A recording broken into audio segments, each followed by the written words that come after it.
All right.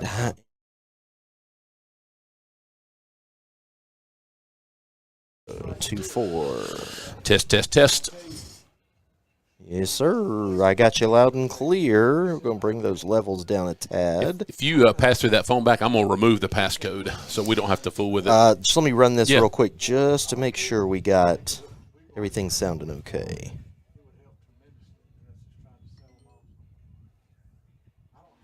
This is Josh Allen with the Allen and Turn the volume on the side up. Representing clients throughout Anderson County and the upstate with a wide range of legal services.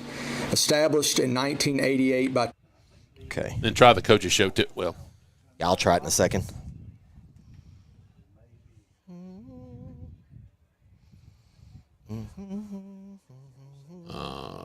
let's see. Dancing with somebody.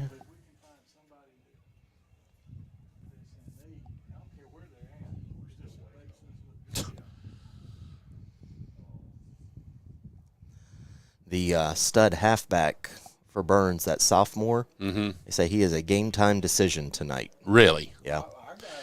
It's going to have to stay the passcode. There's a security lock on it because I haven't turned it on in a while. So. That's fine. Anyway, as long as I know what it is, I should be okay. Right under files. You want to try the coach's show too? Yeah, I'll do that. Under files. Right there on the front, yeah. All right,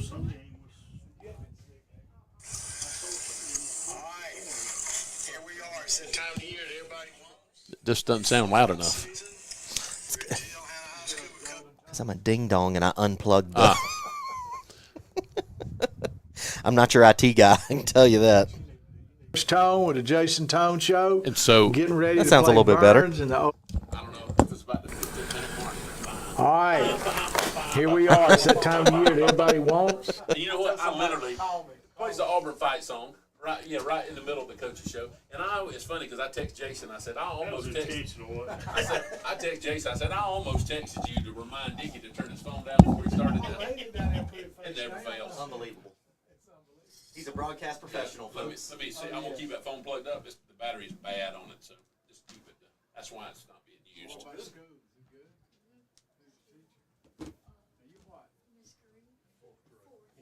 Now, last year when you came in here with this your Papa, you were about this tall. He's shooting up. We're going to keep marks on the... Yeah. We're going to keep marks on there. Tell me about that fish you caught. I caught a lot of reds. Really? Like 3. Really? Okay.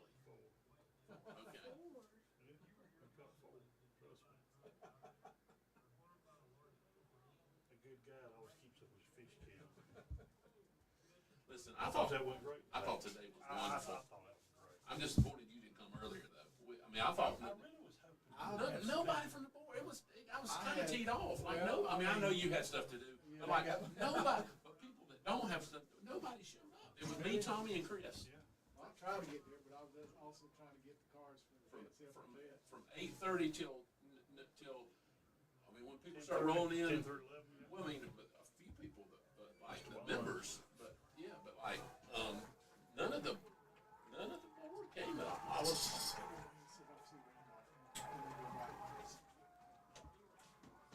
Careful hopping up and down, Dickie. It is slick in here. That's all right. Don't make me have to pick you up again. Oh, seriously, I kid you not. Last night, I had a bad dream. Dickie fell off the He told me that today. You know what? A year ago. You ever have a dream and just wake up? A year ago this Friday, year ago. Chris and I are Oh, walking my up with goodness. Dickie at Bowling Springs, Boiling Springs. and he just right here in the middle of these, and Yes. it was between the same. He couldn't. It was a chore to get him Yes, up. it was. It was scary. He was, bless heart, he got a hard go. We've got into the welding shop. There's some handicapped kid needs a ramp from Yeah. Excuse me. He got to where they want welding glass can go down and build it for him. It is. I tell you, he is moving a lot better Oh than yeah. he was last It year. really He is. was real frustrated last year. Very frustrated. He's moving a lot better this year. Well, I think the reason because he makes himself go instead of sit around and motivate.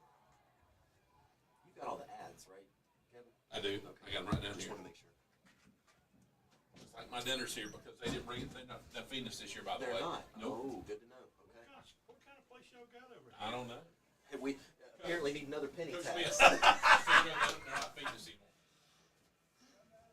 Apparently, just one more penny will do the trick. No, that's how the athletic department is. I know. Well, it was being brought by Chick-fil-A, so I figured it was just like part of a sponsorship. Well, I think that's what Clock does ours, and it's something to do with sponsorship. But it's nice because a lot of people come, especially people come off the road. You know what? I guess I'll go grab something real quick since we got talking about food. There's enough in here if you want some pizza. Yeah, absolutely. I'm not going to eat all that. Sure. Oh, goodness. I'm I sure. don't want to take your vittles from you. You dig in. No, I thought that was real good today. I really enjoyed that.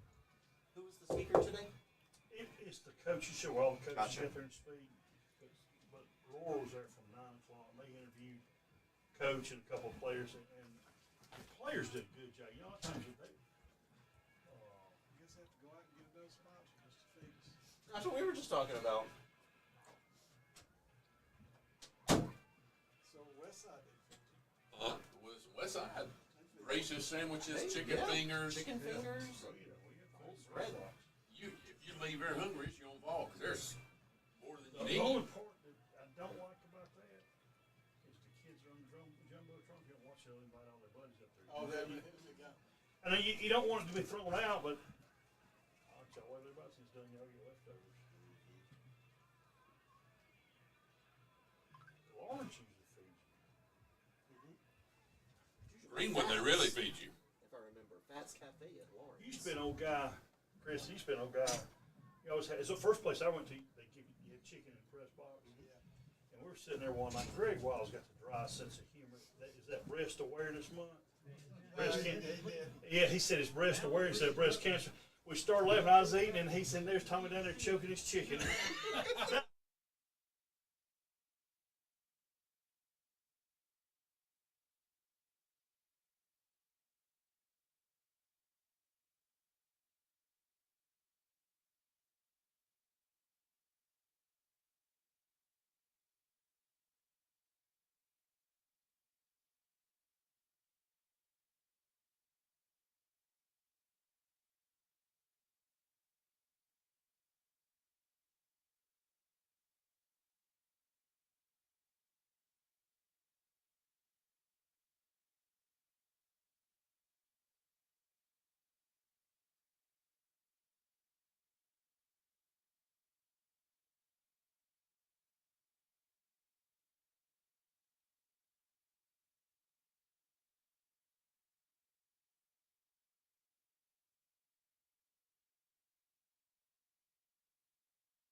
Test, test. Test, test. Testing 1. Good evening, Ben. Testing 1.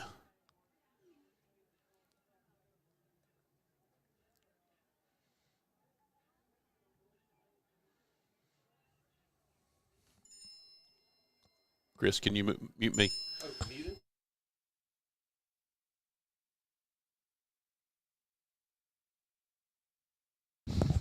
Test, test.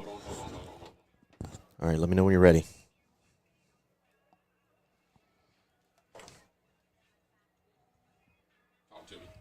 Auburn lost at home to New Mexico State last year. The Aggies of New Mexico State. 4th and 31. Okay. 4th and 31 will go down in history.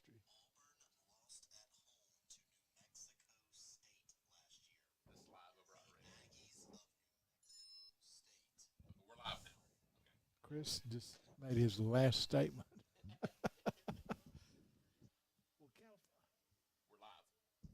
Is it on? We're live. Yes, we're live. We are live from the press box, the Guys Pizza on 81 press box here at Yellow Jacket Memorial Stadium.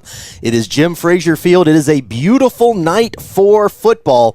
I don't think we could have drawn up a better night weather-wise, gentlemen. It's going to be a good one out here as the Road Warriors, the Byrnes Rebels, are coming in to Hanna to take on your Yellow Jackets. I'm Christopher White, the voice of the Yellow Jackets, joined alongside by the faithful broadcast crew. We have the illustrious Kevin Selman. We have the velvety tones of Coach Dickie Smith, the one that women want to be with and men are jealous of everywhere. Coach, Kevin, it is a pleasure to be back on the airwaves with you for another great season of TL Hanna football. I tell you, it sure is an exciting time. This time of the year is, we had the Touchdown Club opening meeting today. The smell of football is in the air, even the fresh cut grass. The turf. The smell of the turf. The smell of the smell of the rubber pellets in the turf. That's right. It's an exciting time. Friday Night Lights. It's extra special to me this year because my youngest daughter is a varsity cheerleader this year, so I'll be checking her out tonight at some point in time, seeing how she's doing down there. But yes, it's an exciting time, and can't wait to get this season started. I know I have high expectations for this Yellow Jacket team, and I know Coach Smith does as well. Yes, I do. I met with Coach Tone. Typical coach, worried first game, worried this, worried that. But you lose 32 seniors and you replace them with 35 seniors. You got 175 kids in your program. They just do an outstanding job. And you have all that. You have these facilities that your school board trustees and the people of Anderson have provided for you. This is nothing but positive out here. Yeah, it's obviously it's a great facility. It is great support from the community, and it is going to be a great night here. And we got a great support from the student section as well. We believe it is Mental Health Awareness Night, as the student section will be dressed in green. Our buddy Cam Bailey getting here fashionably late. Always great to have him here with us on the airwaves as well. Cam Bailey, also known as Kirby Puckett. Yes, we'll be getting him in the mix here in just a bit. Boy, you missed that awfully, didn't you there, Cam? I'm sure you missed it immensely. But like I say, it's going to be a good one tonight. Now, I mentioned the Road Warriors, the Byrnes Rebels. We'll get into more. We'll have the coaches show for you here in just a little bit, where Dickie Smith had a chance to chat with Coach Jason Tone. So we'll bring that to you here in just a few minutes. But Byrnes will be playing all 10 of their games this season on the road due to renovations that they will be having at their own stadium. And it's a team that also lost 30 seniors from last year's roster. So a lot of roster turnover as well in Byrnes. You're also going to have the uncertainty, of course, of playing on the road for all 10 games. I think this could be a very interesting game that sets the tone for the entire season for the Rebels. Certainly can as well for the Yellow Jackets, but the Yellow Jackets, of course, having their region games they'll be looking forward to as well. But for Byrnes, this first game on the road, a lot of turnover. I think a real tone could be set for them tonight, so it's going to be a dangerous opponent for the Jackets. Oh, it is, hands down. And not straying from that point, it was brought up today. You look at what we have. You look at what we have here at Hanna High School. Of course, Westside's playing tomorrow night. BHP is opening up. there's no section of the state that has better football as a group than right around here. Byrnes comes in here. Now, I guarantee you Byrnes coming in here strutting, and their reputation precedes them. But I don't know. Hanna goes about 6'1", 220 across their offensive line. Their quarterback's back, got a good running back.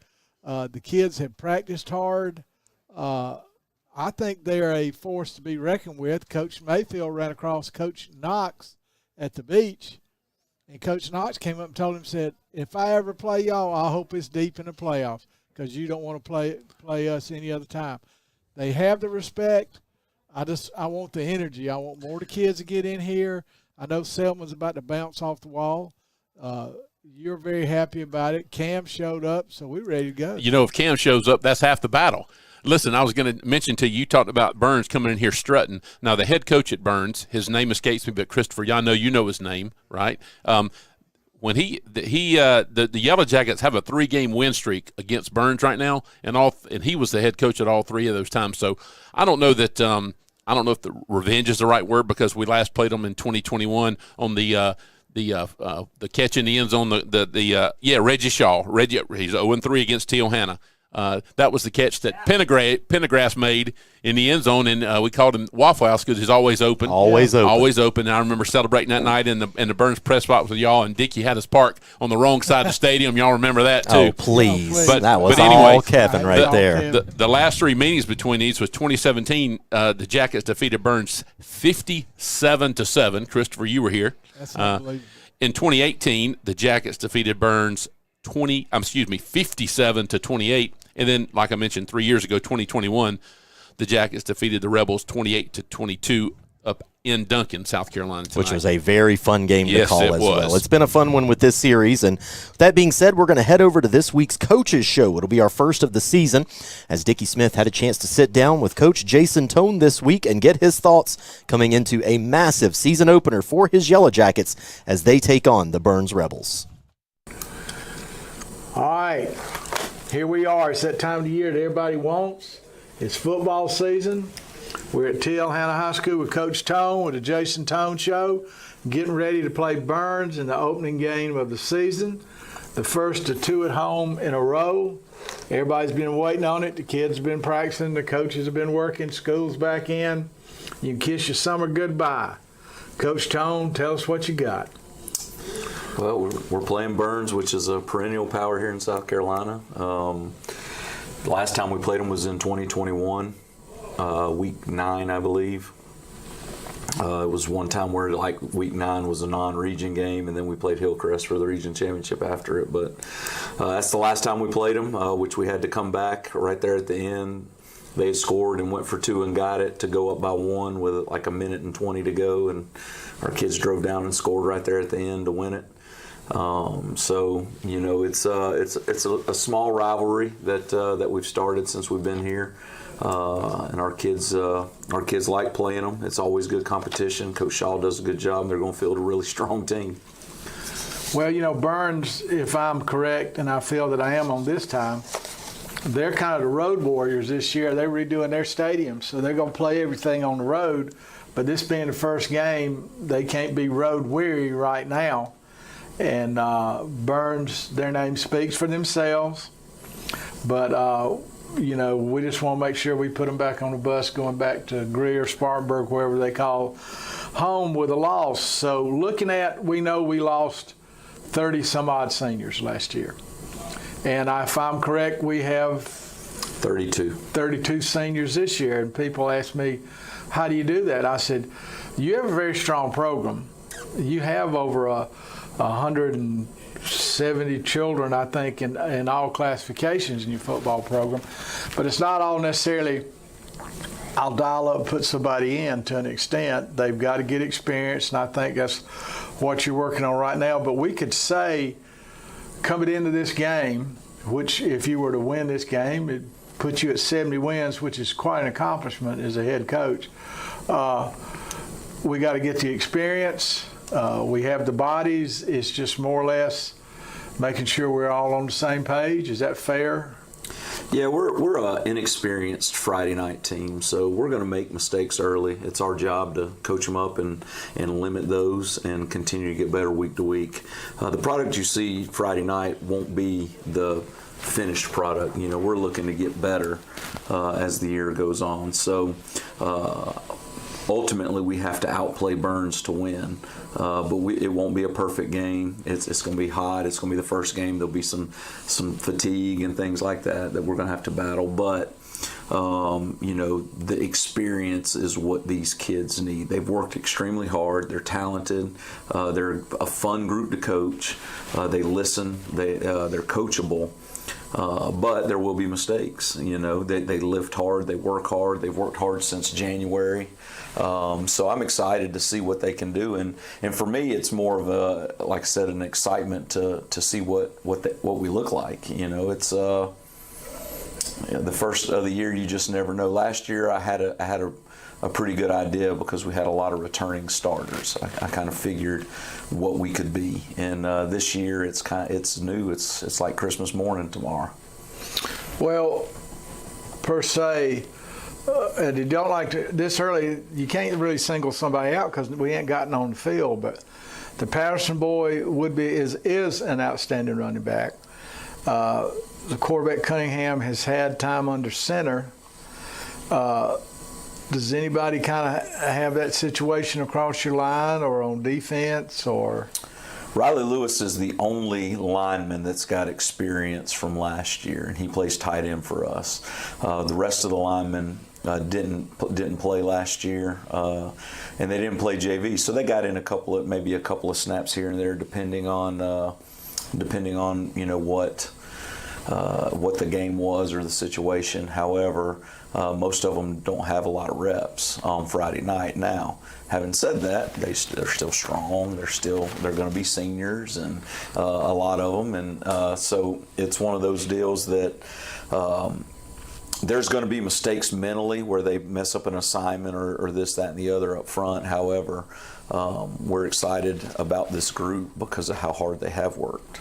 Well, to me, and I'm not saying I'm an authority on this, I think your offense goes, of course, is the way that the man that starts the car, the quarterback goes, but if you're blocking up front, this offense works very good. And if I'm looking and guessing, we're at least 6 foot or 6'1" and 220 pounds all the way across, per se as an average. I'm not saying that.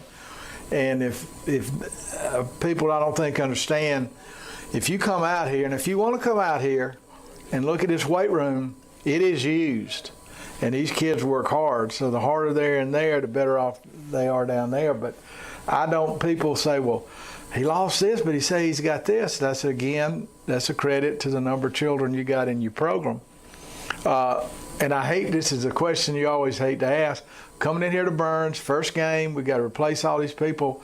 Are we limping in here because practice has picked up some injuries, or we're doing pretty good, or? No, injury-wise, we're pretty good. There has been some sickness go through our team and the school in general.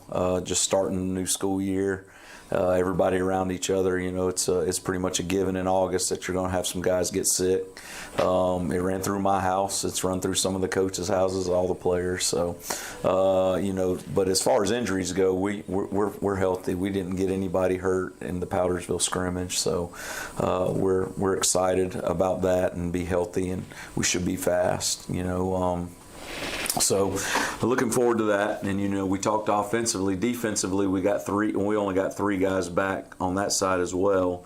But our D-line should be one of our strengths. We're big up front. We're strong up front. Jaden Martin's a 2-year starter coming back. He's got a chance to be a Shrine Bowl or a North-South guy. You know, and then you've got at linebacker, we lost all the linebackers, you know, so all 3 of those guys will be their first year of experience, but they're a really good group and work really hard.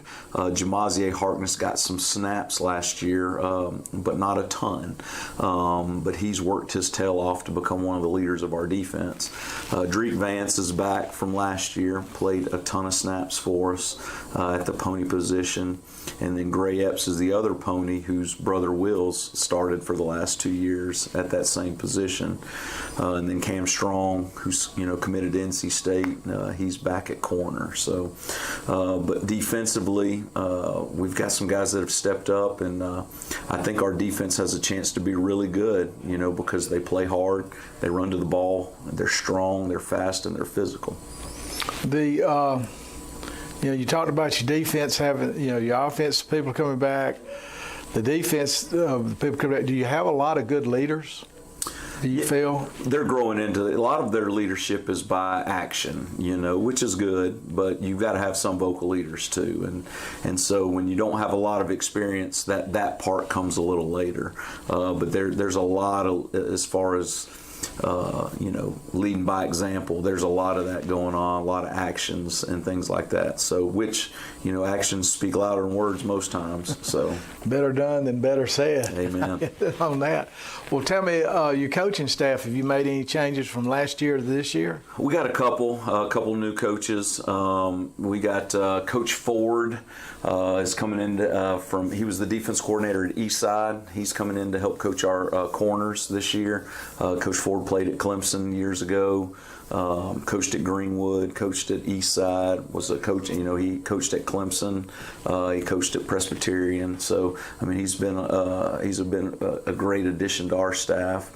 We also hired Coach Kirby, Tyler Kirby. He was offense coordinator and quarterbacks coach at Lawrence, and he's coaching our quarterbacks this year. And then we also hired Marshall Smith, who's working with our kickers this year. So those are the three coaches that we've hired, on staff this year or replaced this year. So that's basically the only changes per se on your coaching staff. Well, people always wonder, but at this point right now, going into this, we can say we feel pretty good about Hanna football right now. Oh, yeah, there's always excitement about Hanna football. There's a tradition that these kids want to uphold. There's a lot of unanswered questions. We're not going to be perfect. However, we're going to continue to try and get 1% better each time we step on the field, whether it's practice or a game. I'm just curious. I've asked this question because some coaches do it and some don't. And I don't know if I've asked you this. Have you set goals for them, or you just said, hey, we're just going to play each week? We set goals, but goals that, everybody sets goals. That, what matters is the consistent daily showing up every day, consistently working, and those consistent habits that you build help you achieve those goals. So everybody, I guarantee you walk in everybody's locker room, it's going to be win a state championship or win a region championship. But everybody's not going to do that. Everybody, it matters what you do day in and day out and the habits that you create. And so that's what I talk to them more than goals per se.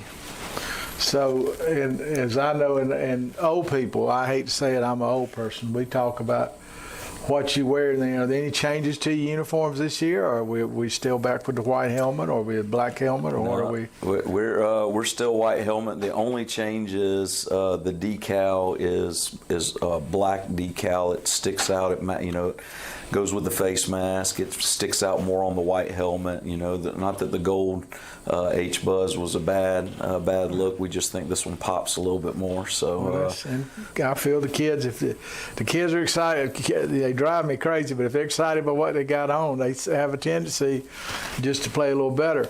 Well, an area we've been real strong in, I think you have for years, has been your kicking game, and I think we graduated.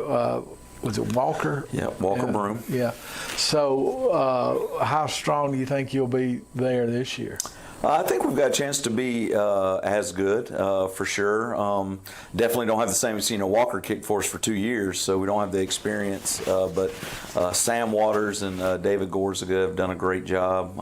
Coach Smith's been working them hard, and they're both pretty consistent extra point wise. Sam's got a little bit stronger leg as far as kickoffs go, and then they're both working really hard punt wise. Jacob Tworick was punting for us, but he got hurt this summer that he's still rehabbing from. So we're hoping to get him back here in the next couple weeks to push for that punt position. But, the good thing about a lack of experience on the field is every position is competitive. We are competing for a Friday night job, and it's a good competition between David and Sam, and they push each other, and they're making each other better. So I don't put the voodoo on it, but we can put it in the end zone on kickoffs. Yes, we were 1 for 3 last Friday. Sam kicked one 5 yards deep, and then David got one to the 5, and then Sam kicked off again. No, we had 4 kicks. We let Andrew Kelly, who moved in as a junior for us, we let him kick. And then Sam's last kick went to about the 5 as well, or whatnot. So, like I said, you've been blessed with deep kicks or this and another. Are there any significant rule changes on your level? Every time I turn around, it's something else on college or pros. But everything's the fans when they sit down who think they know it all. They're in pretty good area. There's no big. No, there's no big rule change. They're emphasizing the uniform, no back plates, knees covered, mouthpiece in, all that stuff. So I mean, that's their focus right now from the high school league down to the officials. So sitting from where I'm sitting right here, I know when I come in Friday night, I'm going to see a team that should have leadership at quarterback because he played last year. Mm-hmm. Aggressive on defense, and in general as a team has worked hard in the weight room, in their practices, whatever. So you throw them out there against Byrnes, who comes in with their reputation, which they've earned that, this, that, and other. We could look for a good slugfest, and when the smoke clears, in my opinion, with those odds, we walk out winning, and Byrnes is trying to see where they go on the road again next week. It's a good. I feel sure when you put your schedule together, this is a good test early, because next week is West Side. Is that correct, or is it a gap? We're open. We're open, so we'll be 2-0, okay. and then West Side, which has another very good team, who's going to live and die by. Not necessarily by Cutter, but by their offensive line, because if he doesn't have a good offensive line, as gifted a young man as he is, life's hard back there. So everyone I've been asking, everyone seems excited, and they should be excited.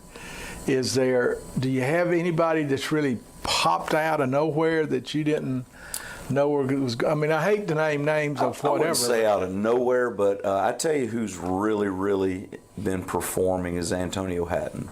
And Antonio Hatton was a kick returner for us last year, and played some running back, but he's playing receiver and DB, and he's doing extremely well on the defensive side of the ball, and he's made the transition to wide receiver really well, and so I'm looking for big things from him. He's come a long way. He didn't play football in middle school, so his first football was as a 9th grader here at Hanna. And so, just excited, to watch his growth from his 9th grade year to now has been impressive, and again, I can name several. Oh, yeah. But he's really stood out to me and grabbed my attention, in the last couple of days. With that, do you have any closing comments? No, just look forward to a big crowd. Byrnes is going to be good. It's a 7:30 kickoff. Excited. I think it is going to be a slugfest. They're probably going to be more of a run team. They have a running back that's a sophomore that just got offered by Georgia. They have a quarterback that is athletic, that they like to I think this happened last year. They have a quarterback that likes to get on the edge that you're going to have to contain. They got some speedy receivers, but I think they're going to try and lean on that run game a little bit because that running back is special. Okay. All right. Here's your challenge. The game's Friday night, 7:30. 7:30. Am I correct? The weather should be good. I've had a lot of people talk about they can't wait. It's here. Well, it's here. Speaking for myself and everybody else, we're pulling for a win. We're behind you. And as always, Go Jackets. go Jackets. We'll see you here Friday night. We appreciate Dickie Smith bringing us this week's Coaches Show with Coach Jason Tome. As, of course, we had a chance to hear his thoughts leading into the game. Also had the chance to hear the fight song from the team that lost at home to New Mexico State last year. That's my boy. With the Auburn Tigers. And we are back to what is going to be a great contest here between the Byrnes Rebels and your TL Hanna Yellow Jackets. Well, we've got a second. We're going to toss it over to our buddy Kevin Selman, who's going to let you know about one of our great sponsors of TL Hanna football and also what the players will be wearing this evening. Guy's Pizza on 81, the official pizza of Teal Hanna football. Go see them on Highway 81 North, just past New Spring Church on the right. They're the home of the famous award-winning Bird Dog Pizza. Tonight, that was Christopher, that was mine in your pregame meal tonight, and it was awesome as always. They also have specialty pizzas, wings, calzones, strombolis, hot subs, dessert pizzas, and much more. And the drive-thru is the most convenient thing ever. To place an order, call 864-760-0001 or visit them on the web at guyspizza81.com. And tonight's uniform report is brought to you by our friends at Sullivan King Mortuary, located at 3205 North Highway 81 in Anderson. They've been serving the Anderson and surrounding community areas since 1923. They have an on-site crematory, and they offer monuments and bronze markers at SKM Decorative Arts. Their phone number is 864-225-5431. So tonight's uniform report, the Yellow Jackets have on their home black jerseys. They have on white pants. Looks like we have a mixture of white and black shoes. And there's a change to the helmet this year. The Yellow Jackets do have on their white helmet, but instead of the H being gold, the H is black with a yellow jacket on the inside of the logo. The Rebels from Byrnes, duly named the Rebels, they have on their gray helmets, and I would just say it's gray. We won't describe the type of gray, but they have on their gray/silver helmets, white jerseys trimmed in blue with blue pants, and looks like from here they all have on white shoes.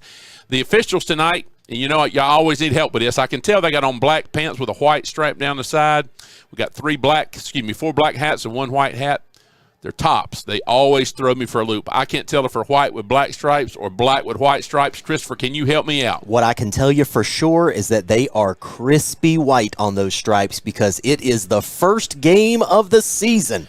We are set to get things underway between the Yellow Jackets and the Byrnes Rebels. Yes, and as Coach Smith said, the Rebels are strutting in here tonight as they stomped on our jacket out there. He was not happy about that. No. But listen, the starting lineup tonight is sponsored by our great friends at Anderson School District 5. Let me tell you, we wouldn't have all we have here without our trustees and our superintendent. That is true, and Dickie is not even trying to secure a vote from you. So let's give you tonight's starting lineup. It's going to be a 3-3-5 stack, which we are accustomed to here for the Yellow Jackets. Up front, it will be Jaden Martin and Noah Miller as your defensive ends. John Michael Tripp manning the middle as the nose tackle. The linebacker spots, it'll be Walker Kelly, Jamarian Oliver, and Jaimazea Harkness as your linebackers. Your corners will be Cam Strong and Trayvon Johnson. Your safeties, Dreek Vance, Gray Epps, and the free safety, Gavin Magan, back in the back of the defensive backfield. Your punt returner will be Gavin. And also at kick returner, we'll have KD Patterson and Antonio Hatton. On the offensive side of the football, we'll start up front with the Big Uglies. And with the Big Uglies going left to right, we'll have Levi Gainey at left tackle, left guard, Nate Malcolm. At center, Jamichael Jones, right guard, Malachi Miles, and right tackle, Latham Metz. And then at your wingback spots, it will be KD Patterson and Matt Bozeman getting things started. Dalen Williams as the starting fullback. Your split end, Antonio Hatton, tight end Riley Lewis, and triggering the offense will be senior Brandon Cunningham. your place kicker for tonight, who we'll get to see getting things started as the Yellow Jackets won the coin toss, deferred to the second half, so they'll be kicking things away. And it'll be a McDougald Funeral Services kickoff here in just a moment. And it'll be Sam Waters ready to put toe to leather to get us underway here in just a few moments. So we are looking forward to the action. Again, coming up in about 45 seconds, it will be a McDougald Funeral Services kickoff. The McDougalds have served Anderson and its surrounding communities with dignity and integrity since 1920. Their dedicated staff are here to provide support, compassion, and information to help you through your journey of grief and the celebration of your loved one's life. Visit their website at McDougaldFuneralHome.com or give them a call at 224-4343. We are just about set, Coach. If you are not feeling the electricity, you must be dead, because it is going to be a great night for football here in the Electric City. The intensity is down there. You could see when Tone was talking to his players, he is, Tone stays pretty even keel, but he's excited. They should be excited. And I'm still can't get over as good a program as Byrnes is, as what they have accomplished. They come out in the middle of the darn field, jump up down on the Yellow Jacket. That's his classes. You don't do that. Going to be a recurring theme for you tonight, folks. It is. And I tell you what, Hanna better just, You're going right out of the gate. Go ahead and say it. They better buck up. They better buck up. If they don't have to buck up, I'm disappointed. In the kicking game, Coach Tone said the competition has been great all summer. Kickoff should be good. We have a Wills Epps sighting. I know we'd love to have him back out there tonight, but we got his brother Gray. So. And it'll be Dawkins and Harris back deep to return for the Rebels, as it will be Waters, the senior, set to kick this away. Again, a McDougald Funeral Services kickoff will get us underway momentarily. I think the kickoff is an important part of this game, as it always is. But, we got a new kicker this year. And the other night in the scrimmage, we weren't getting them to the end zone, so we may see some returns this year. Yep, Waters pops this one up to the 10-yard line. Be a direct return. The return man tries to bounce it outside. He's able to find a bit of a lane, cuts back in, but is going to be taken down right at the 35-yard line. And that's where Byrnes will begin 1st and 10, as that tackle on the play was by Sam Waters, who was the kicker, making his way down to come up with the tackle on that play. Also had an assist from Gavin Megan there as well. So for your Yellow Jackets, as we mentioned, the 3-3-5 look with 3 defenders down at the line of scrimmage, a couple of linebackers out there, and then 5 defensive backs as well. Byrnes will be in their traditional shotgun look. Actually, they're coming out in more of a pistol look. They'll have 2 receivers far side of the field. Ready to take the snap is Zy Landrum, the senior quarterback. They look to the sideline for a play call. Looks like they're going to have to use a timeout on the first play. They were unable to get themselves lined up. And Byrnes already having to take a timeout here. That's our first one of the game. Go ahead, Kevin. Let the folks know about a great sponsor of TL Hanna football. Let's see. Matt Harbin, Edward Jones, is a proud sponsor of TL Hanna Yellow Jacket football on WALH. Make sure I got that right. WALH. FM. Call financial advisor Matt Harbin at 864-844-9566 for all your investment needs. Matt is a 1983 graduate of TL Hanna and a member of the 1983 State Championship golf team, and he was an assistant coach on last year's TL Hanna repeating state championship golf team. His office is located at 2808 North Main Street, next door to Mama Penn's. And he told me to mention you that he has some great rates on CDs right now. So Matt Harbin, Edward Jones, member SIPC. Ball's on the ground. Snap, ball is on the ground. It's going to be lobbed downfield. There is nobody downfield. That could very well be intentional grounding, and it will be. Yes. There's a lineman downfield. It was a bad snap to the quarterback. It rolled around. So they've got choices here. You've got an ineligible receiver downfield. You've got intentional grounding on the plays. There was certainly no intended target who was an eligible receiver. And if you're the Jackets, you're, of course, going to take the intentional grounding penalty Loss here. of down, right? Yes. I will say this for the Byrnes Rebels. Their tailback here, Jacoby Fuller, an absolute stud. He's a sophomore. He was great for them last year as a freshman.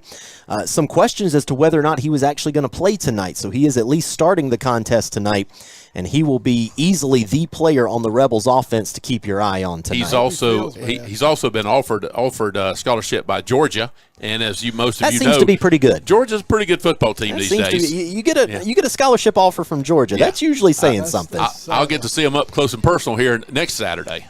So now it's going to be an empty look for the Rebels. They'll go 5 receivers in the formation. Fuller will be in the slot nearest to the quarterback, Landrum. I will say the quarterback, number 1, Zy Landrum, I like his towel there. He's got a little Clemson Tiger Paw towel hanging from his belt, so you got to like that about him. He's going to have a bad night. And it was a tough play on first down as the ball will be marked back at the 23-yard line. It will bring up 2nd and 21 here. Back comes in motion. It's going to be a pop pass on the fly sweep, but Jaden Martin's having none of it.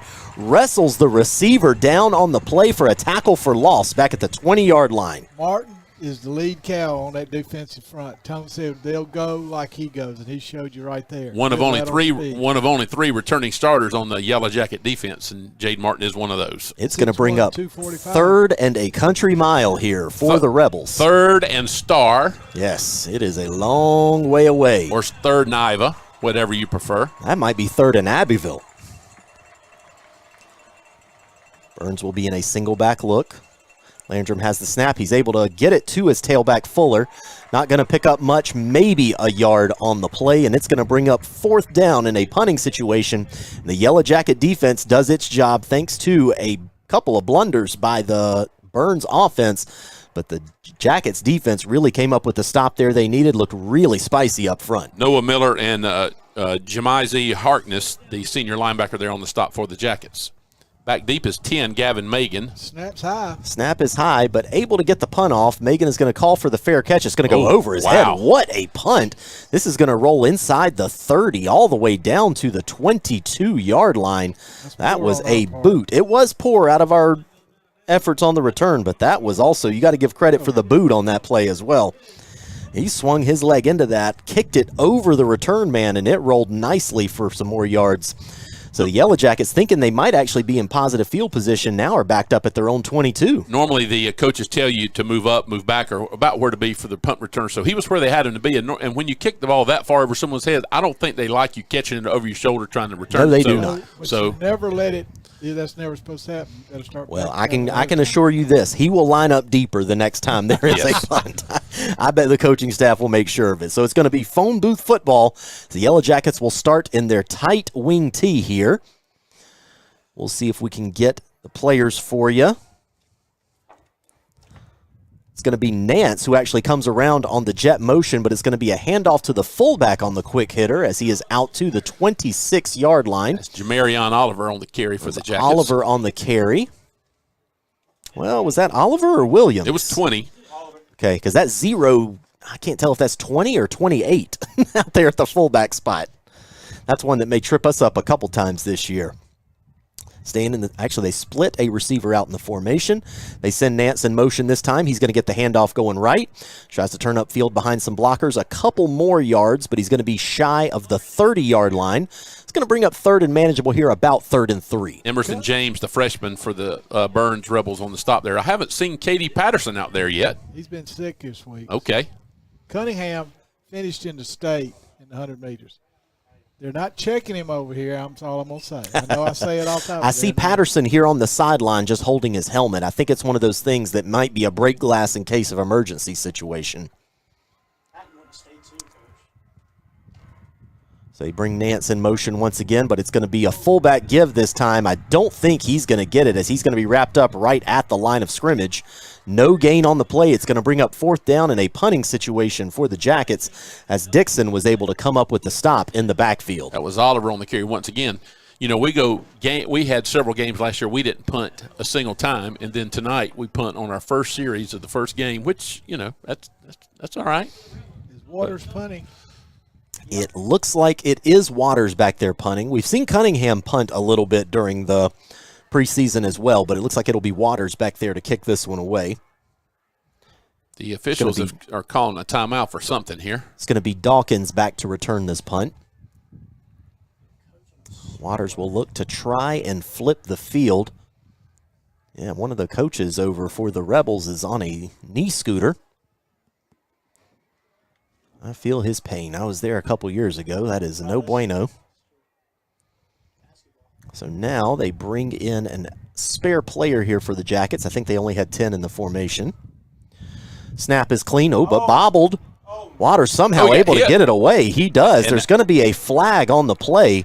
Almost like he pumped fake on the punt as he was trying to get it away. Finally did. The ball goes out of bounds in plus territory, but this flag should be enough for first down yardage for the Yellow Jackets. Whether it's 5 or 15, it doesn't matter because it's only 4 yards for the first down, so it will be a first down Yellow Jackets. Should be first down yardage here as they'll get the chance to talk about it. You hate to see us mishandle it, but it worked in our favor.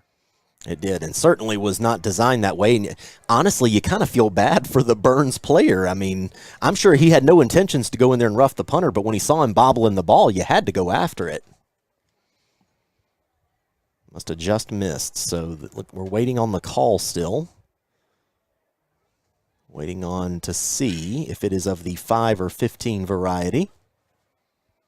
I don't know if there's a difference in high school, but we're still awaiting. They're calling a personal foul, roughing the kicker against Byrnes, so it will be a 15-yard penalty, and that will bring up a first down for the Yellow Jackets.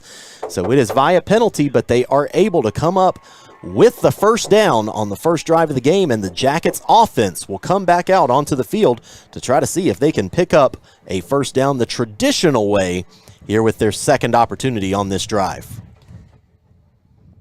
So the ball will be spotted at the Jackets' 44-yard line, where it'll be 1st and 10. No receivers in the formation, so it'll be a tight wing tee. Looks like it is Dreek Vance on the far side. Come on. And it's going to be Cam Strong at the near side wing back spot. We're going to have to call a timeout here, aren't we? Or is that – oh, I'm sorry. I thought that I couldn't see the first – There's still 5 on the play clock. We were late coming out. Yep. And we are going to have to take a timeout. So some of those first game sloppiness, so to speak, you had to see it there on the first couple of drives. And the Yellow Jackets, with a timeout, they had to call on the play as well. That's a turnover then. That brings us right to Allen and Allen Law Firm. From our office in Anderson, South Carolina, the Allen and Allen Law Firm represents clients throughout Anderson County and upstate with a wide range of legal issues. Established in 1988 by Chuck Allen, our firm has a long-standing reputation for providing high-quality legal services. Allen & Allen has over 30 years combined experience handling a variety of cases such as wrongful death, personal injury, criminal defense, family law, sports law. Our loyal clients appreciate the hard work and dedication we put into each case. We take every measure to ensure that our clients are represented with the utmost care and professionalism. We are committed to protecting your best interest by aggressively pursuing every legal option that is available to you. To schedule a consultation with Chuck or Josh, contact us at 864-538-6739. And we're back to it with the Hanna offense. 1st and 10 after the penalty from their own 44-yard line. Single receiver, flex to the near side of the formation. Cunningham under center, sends it back in motion. It's going to be a play-action pass. Cunningham rolls out to his left, doesn't find anybody, so now he's going to try to turn up field, pick up what he can. He's going to pick up about 3 yards on the play as he's going to be knocked down at the 47. Shane Dixon, the senior linebacker for the Rebels there on the stop. They did not bite on the play-action fake. Cunningham doing the smart thing, not forcing the ball in there, and picking up a couple of yards there on first down to try to keep the offense on schedule. Now single receiver. Flips out to the far side of the formation. It's Walker Kelly. Back comes in motion. Sugar. They jump as Sugar claims its first victim of the season. Last year, it felt like we didn't get our first one from Sugar until late in the year, but we do early on. I don't remember getting Sugar all last year. Yeah, it wasn't often if they did. I can understand that, Kevin. So now it's going to be a 5-yard penalty. Brings up 2nd and 2 for the Yellow Jackets. Looks like Kelly in at wide receiver. And coming in motion is Watson. Watson's going to get the toss sweep out of the backfield. Tries to turn upfield, and he's going to be dropped for a loss on the play. Back to the 47-yard line. It's going to bring up 3rd and long here. Torian Mills on the stop for the Rebels there in the tackle for a loss. Basically lost the 5 yards that they gained via that penalty. So now Hatton will be the single receiver.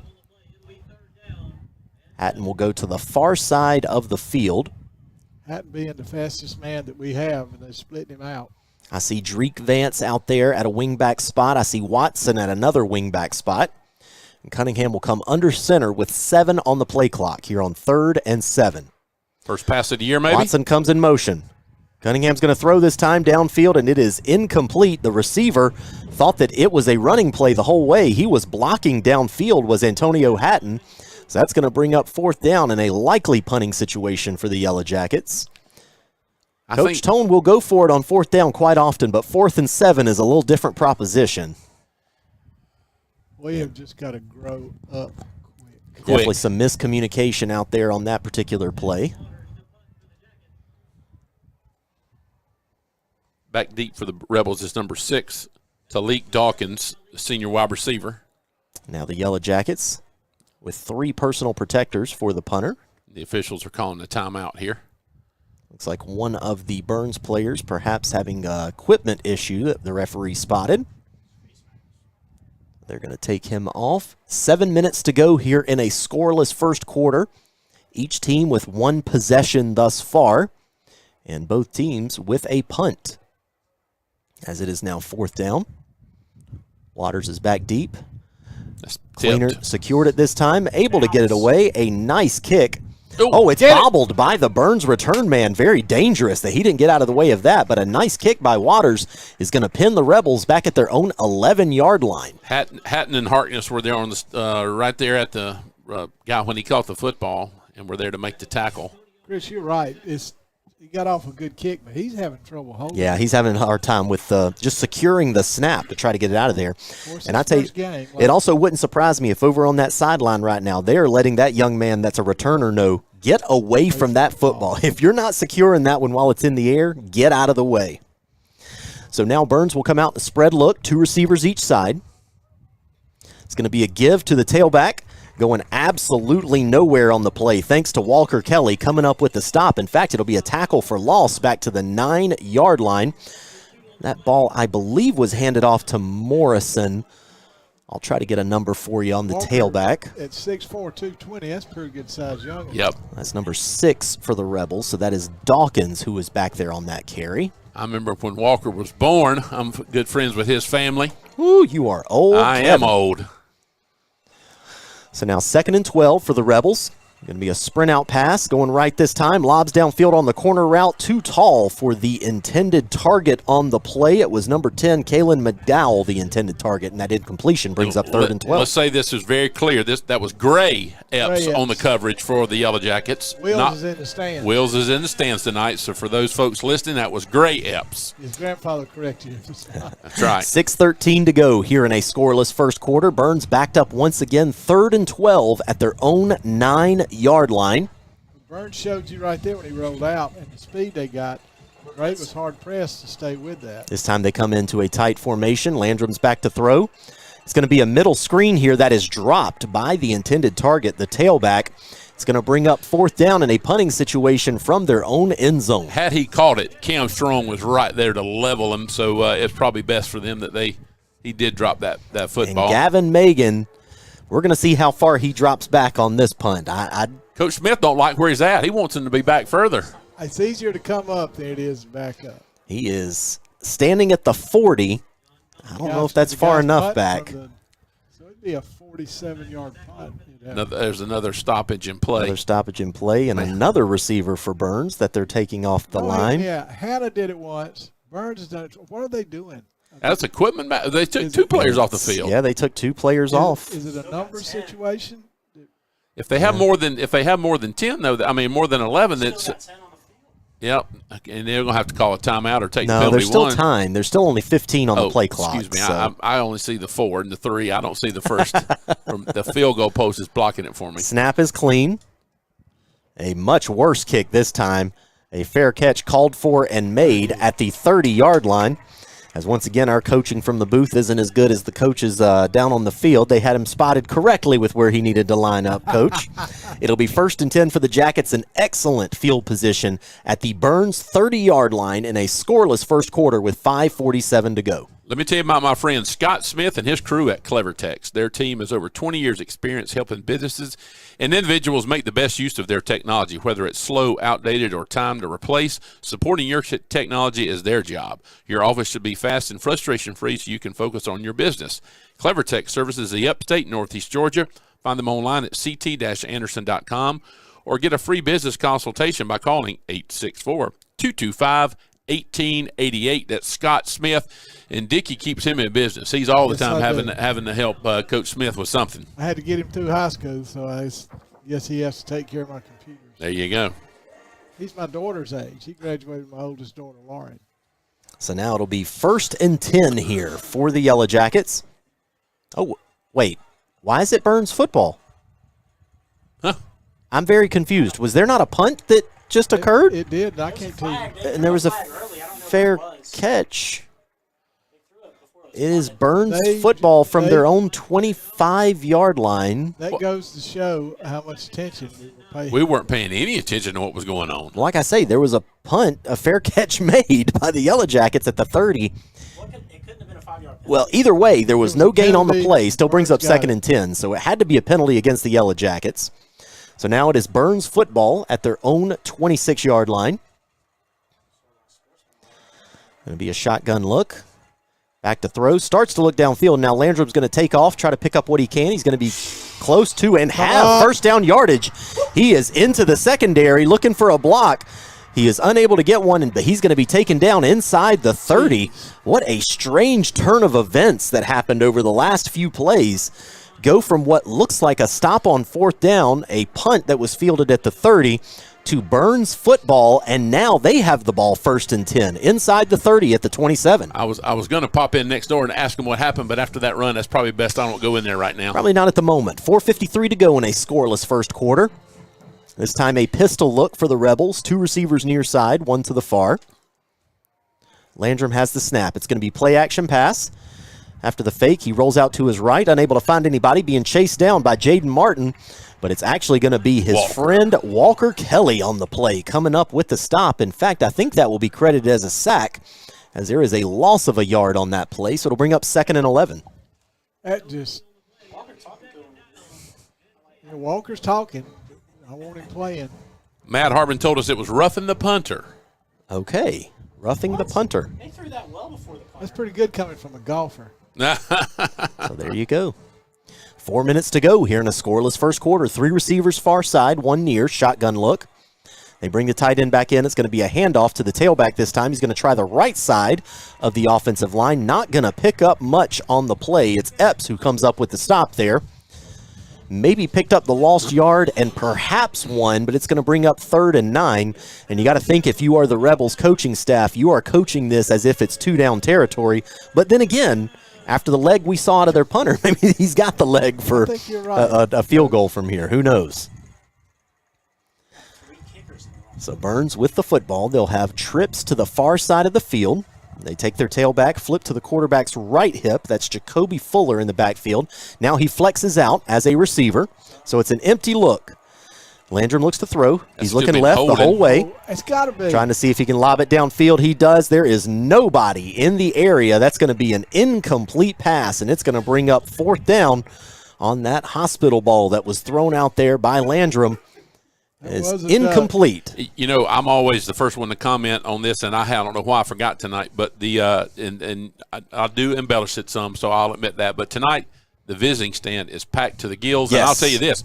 That might be the biggest band I've ever seen. Yeah, Byrnes' band is well known. Like marching in the Macy's Thanksgiving Day Parade kind of level, Kevin. Like they are tremendous. And good on the Byrnes fans because obviously it's road games all year. So glad to see they've got some traveling support for them. These young men deserve it. They take up a whole section. They do indeed. It's a spread look for the Rebels, but they're going to have to take a timeout, which will be their 2nd of the half. As they were running out of time on the play clock. It's going to be 4th and 10 when we come back from this stoppage in action. Terrence Roberts State Farm is your go-to destination for all your auto, home, and property insurance needs in Anderson. With a focus on auto, renters, and homeowners insurance, Terrence ensures your family has the protection it needs at an affordable price, all with the backing of a company that's been doing things right for over 100 years. Our goal is to make sure policyholders have peace of mind after every contact and interaction. So if you need someone to be there when things go wrong to make life go right, then reach out to Terrence Roberts State Farm, 864-231-9800.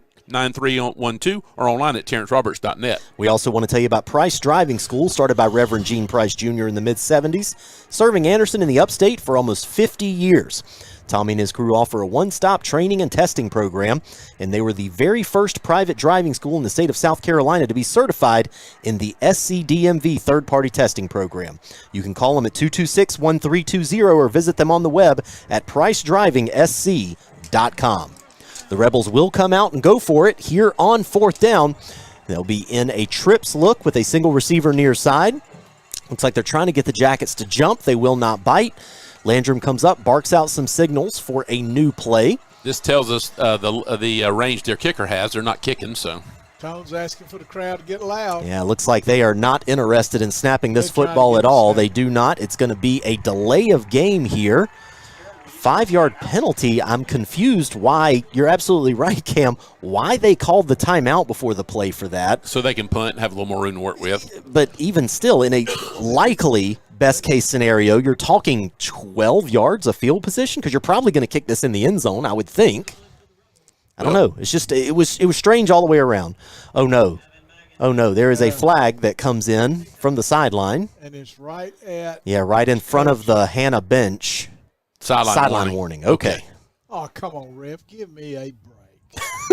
all the things they got to call, and that's what they're going to call. Oh. Coach Smith is in. Find somebody in your life who loves you as much as Dickie Smith loves the officials. As long as you're trying to find somebody who loves Dickie Smith. The snap. This kick is in the air, and it's going to go sailing at the 5-yard line. Checks up. And wow. It is going to be a terrific punt down at the 1-yard line. I got to give credit. That is number 80, John Cummings, the senior kicker. That you couldn't do that more perfectly at any level of football. And now we know why they took the penalty. That makes sense. Wow, that was tremendous. And the way the Yellow Jacket offense has looked so far tonight, that is quite that's quite a play there for Byrnes. It was indeed. We're still all scoreless. 3 minutes to go here in the first quarter. Yellow Jackets ready to start their second offensive possession, but from the shadow of their own goalpost, they will be backed up at the 1-yard line. Let's see if we can get set for you on the lineup. I see Nance at one of the wingback spots. It looks like that might be Bozeman at one of the other halfback spots. It's going to be a give to the fullback on the play. I think 43. It's Cole that came up with Cole had the carry there. Kayvon He's able Cole. to pick up some positive yardage out to the 6-yard line. Gives this offense a little bit of breathing room and helps it stay on schedule as now it is 2nd and 5. So, Coach Smith, do you think these the early game struggles we're seeing tonight from the Jacket offense is the lack of Katie Patterson or the youth in the line or a little bit of both? I think the lack of Katie Patterson, and Tone said they've just got to play and get better. Nance and Bozeman at the wingback spots. It's going to be Nance that comes in motion. He's going to get the carry going right. Tries to cut inside on a Byrnes defender. He's going to be close to first down yardage out at the 11-yard line. Will depend on the spot. I think they're going to give it to him. They are. It'll be first down on the play, and that is the first down for the Yellow Jackets, not via penalty. The Guy's Pizza first down. Yes, the Guy's Pizza first down. So Coach Tone mentioned today that the Jackets have 3 returning starters on offense, the quarterback, the running back, and the tight end, so we replace the entire offensive line. But they going nearly 6'1", 220. They working that weight room. They got to buck up. Looks like it's going to be Bozeman and Nance as your wingbacks once again. Nance comes in motion, but it'll be a give to the fullback. Yeah, there is a penalty on the play pre-snap, and this is going to go against the Jackets. They mistimed that snap, so it's going to be a 5-yard penalty against the Jackets. Make it 1st and 15 as we are just inside of 2 minutes to go here in a scoreless first quarter. You would think that we didn't scrimmage or anything. We're just not real sharp tonight. They are just waiting on the right person to let them know that they've got to buck up. We'll see if we can find somebody that can do just that. Somebody grab Patterson. Here within a few more minutes. So Yellow Jackets 1st and 15 back at the 6-yard line is where the ball will be spotted. And they're going to have to call a timeout because it looks like they're about to hit the play clock at 0. They are, and it is sloppy right now in Anderson, South Carolina, between these two 5A powerhouses as we're all scoreless with 1:29 to go. There's the golden There's Gary right there for MKT, but no scoring plays yet tonight. Park National Bank is more than just a place to bank. Fred Tolley, T.O. Hanna class of 1984, and his team will give you the personal attention and direct access to a caring banker who respects and responds to your needs and goals. Locations in downtown Anderson, Powdersville, and Easley. Park National Bank, where you mean more. Here we go. Noble Investments. Stuart and Carter Noble been serving the Anderson community for over half a century with investment advice. Located on East Benson Street in downtown Anderson, Noble Investments can assist with stocks, bonds, mutual funds, annuities, and any retirement accounts. Stewart, Boys High 61, Carter, Hanna 89, a proud alumni of these schools. And the Yellow Jackets, just like the Jackets strive to excel on the field, Noble Investment strives for positive results in helping you plan financial independence. Call Noble Investments, 864-934-7470. Securities offered through Capital Securities Management. This game has been marred by penalties thus far. Hanna 3 for 25, Byrnes 4 for 36 already in the first quarter. Yeah, and both teams down to one timeout left in the first half. And none more important than that roughing the kicker when the Jackets was going to have the football first and 10 at their 29. So this time it's fly sweep. This time handed off to Bozeman. Bozeman tries to turn upfield after a broken tackle. He is going to be knocked down after just a 2-yard gain as he is out to the 8-yard line, I believe, is where they're going to spot this. So it'll bring up 2nd and 13 here. I really thought we'd block better up front. Seriously, even though they do not have a lot of experience, they got the size and the leg drive to do a better job. We got a guy. Got a player injured player there. Down on the field. That's Shane Dixon, a senior linebacker. So we'll allow him to get tended to. And while we have a second, we'll let you hear about Embler Physical Therapy. Embler Physical Therapy. Jason Embler and the folks at Embler Physical Therapy are proud sponsors of TL Hanna football. Jason was a 3-sport standout at Hanna, football, basketball, baseball, and went on to play baseball at Clemson. Go visit Jason and his team at their office on Montgomery Drive, just off Greenville Street behind Walgreens and Sonic. The therapists at EPD have over 30 years experience with athletics as both played sports in high school and college. Leanne was a Hall of Fame basketball player at Winthrop, and Jason was a professional golfer after his baseball career at Clemson. We take patients of all ages. If you're a former athlete who's bothered by old injuries, we can help. Arthritis pain, we can help. At Embler Physical Therapy, you receive individual attention and extra care. Call Jason or Leanne today at Embler Physical Therapy, 864-760-0504. I can attest after 2 hips and a knee. Bill Brissy Real Estate, serving the Anderson area for more than 41 years. Bill and his team are active in the community and surrounding area. They are specialized in lake property, land, and commercial properties. If you need office space or industrial space, Bill can help with that too. Call Bill Brissy at Bill Brissy Real Estate, 864-226-7380. As a quick update, Dixon was able to come off the field under his own power, so good to see that young man up and moving. And speaking of Bill Brissy, he'll be 93 Tuesday. How about that? Happy birthday, Mr. Brissy. Billy. So now back to business, all scoreless here in the first quarter. Yellow Jackets with the football under the shadow of their own goal post, but it's going to be a handoff this time to the fullback on 2nd and 13. Able to make his way out to the 14-yard line on the carry is Oliver. That's going to dictate. If they get some respect for the fullback dive, as y'all all know, it'll open it up. It's going to be 3rd and 7 coming up here, as this will likely be the final play of the scoreless first quarter. We'll see how aggressive Coach Tone decides to be here with this play call. You still have Bozeman and Vance as the wingbacks. Hatton split out at receiver. Bozeman this time is going to be a play-action pass. Cunningham is going to roll out, tries to find what he can, turns downfield. He's going to have first down yardage. Cunningham makes his way for first down yardage all the way out to the 29-yard line. Oh, man, and Hatton was running deep. Nobody within 20 yards of him. He missed him, but that's still a first down. That's why they moved Hatton out there. Ooh, did you just see him out there? I was sitting there tapping the I glass. was looking after Cunningham, so Ooh, he was way downfield. I believe you. So that's one that certainly I'm sure the coaches will spot as well. So 7 seconds left here in the first quarter. The Yellow Jackets able to pick up a huge first down to give them a bit of breathing room now all the way out to the 29-yard line. Tight wing T look this time Turns, and it's going to be a give to Bozeman, who tries to get outside, but he's going to be dragged down from behind at the 30-yard line.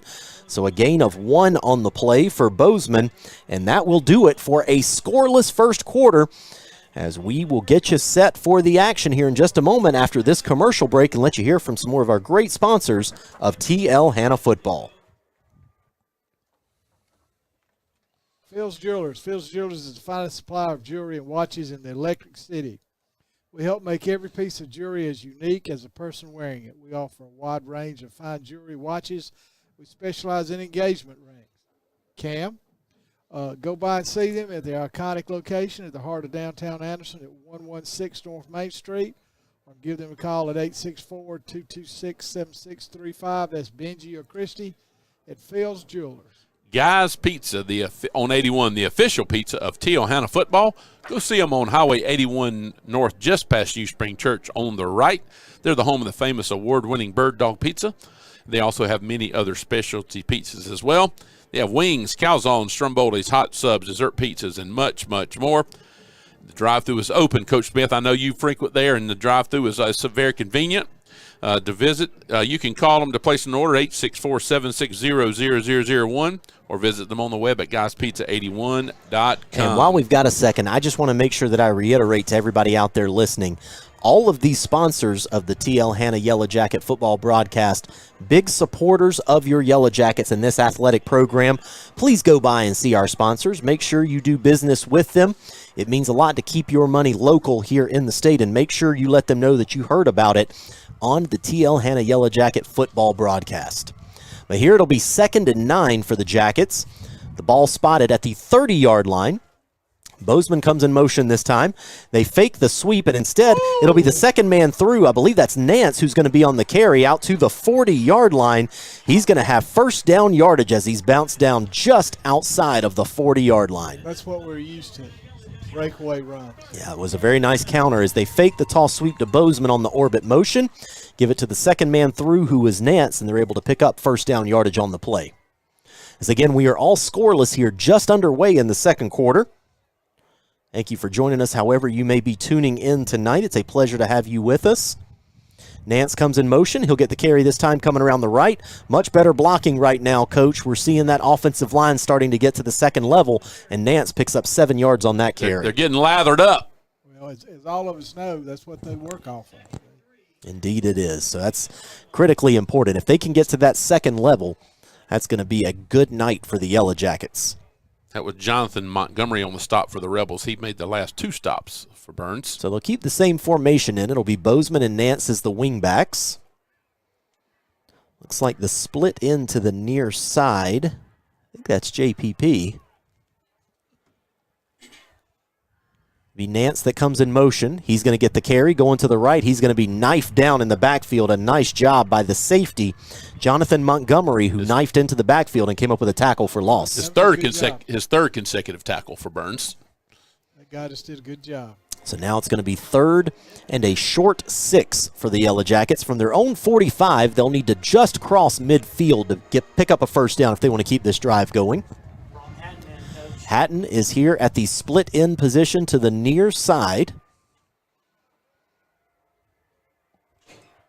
Wingbacks are the same, Nance and Bozeman. It'll be Bozeman in motion this time, but it'll be the fullback give. The fullback give and running out into the open field goes Cole, and Cole is going to stroll into the end zone. The Yellow Jackets sting him for 6. It is the first touchdown of the season, and the Yellow Jackets come up with a 6-0 lead as the fullback dive for Cole goes for a touchdown. It's been a long time coming, but that TL Hanna Yellow Jacket touchdown was brought to you by our friends at MKT Auto Sales. Go see Gary and David for all your automotive needs, located at 1709 East Greenville Street in Anderson, or online at mkts.com, or call them at 864-332-8924.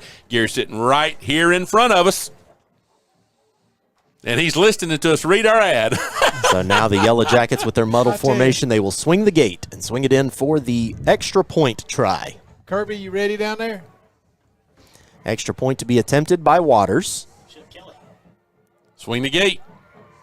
Snap is high, but Cunningham does blocked. a great job getting it down. The kick is blocked. And guess who blocked it? 23. He has been all over the place so far here tonight. That's Allen and Allen turnover. Sure, we're not doing a good The job. try is no good, but 6-0, our new score. The Yellow Jackets take the lead here, and we'll get set for a kickoff, and it's going to be a McDougald Funeral Services kickoff. The McDougals have been serving Anderson and the surrounding areas with dignity and integrity since 1920. They have years of experience caring for families from all walks of life. Each family comes to them because they know that they're leaders in their profession, dedicated to excellence in service, and have the highest integrity.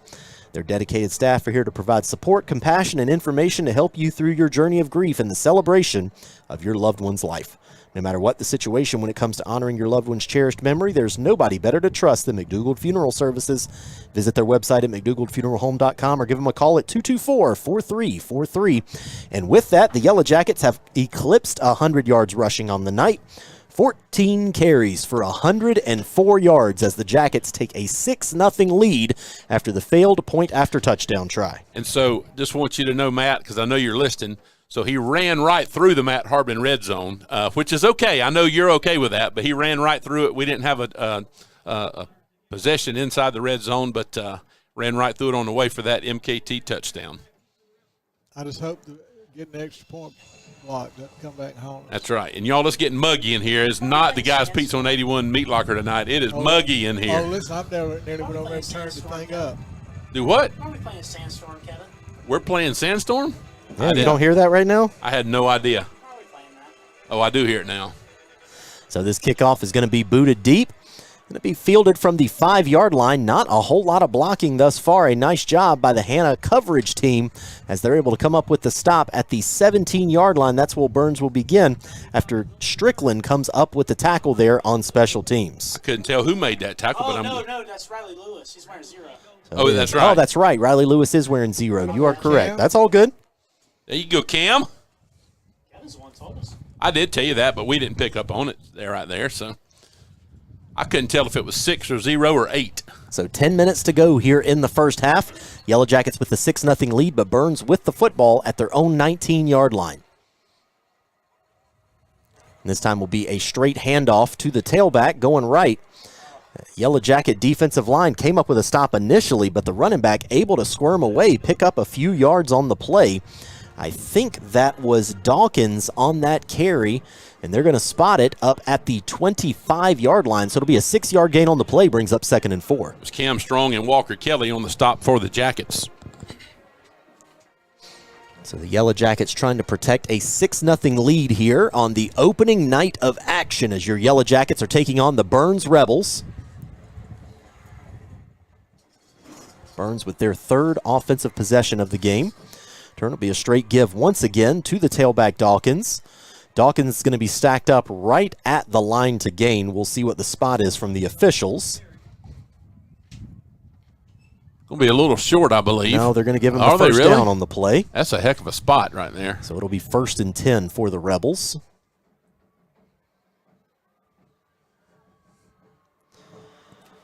Byrnes starting to get some things going on the ground. They were having some difficulties moving the ball through the air, but found something there on the first couple of plays on this drive on the ground.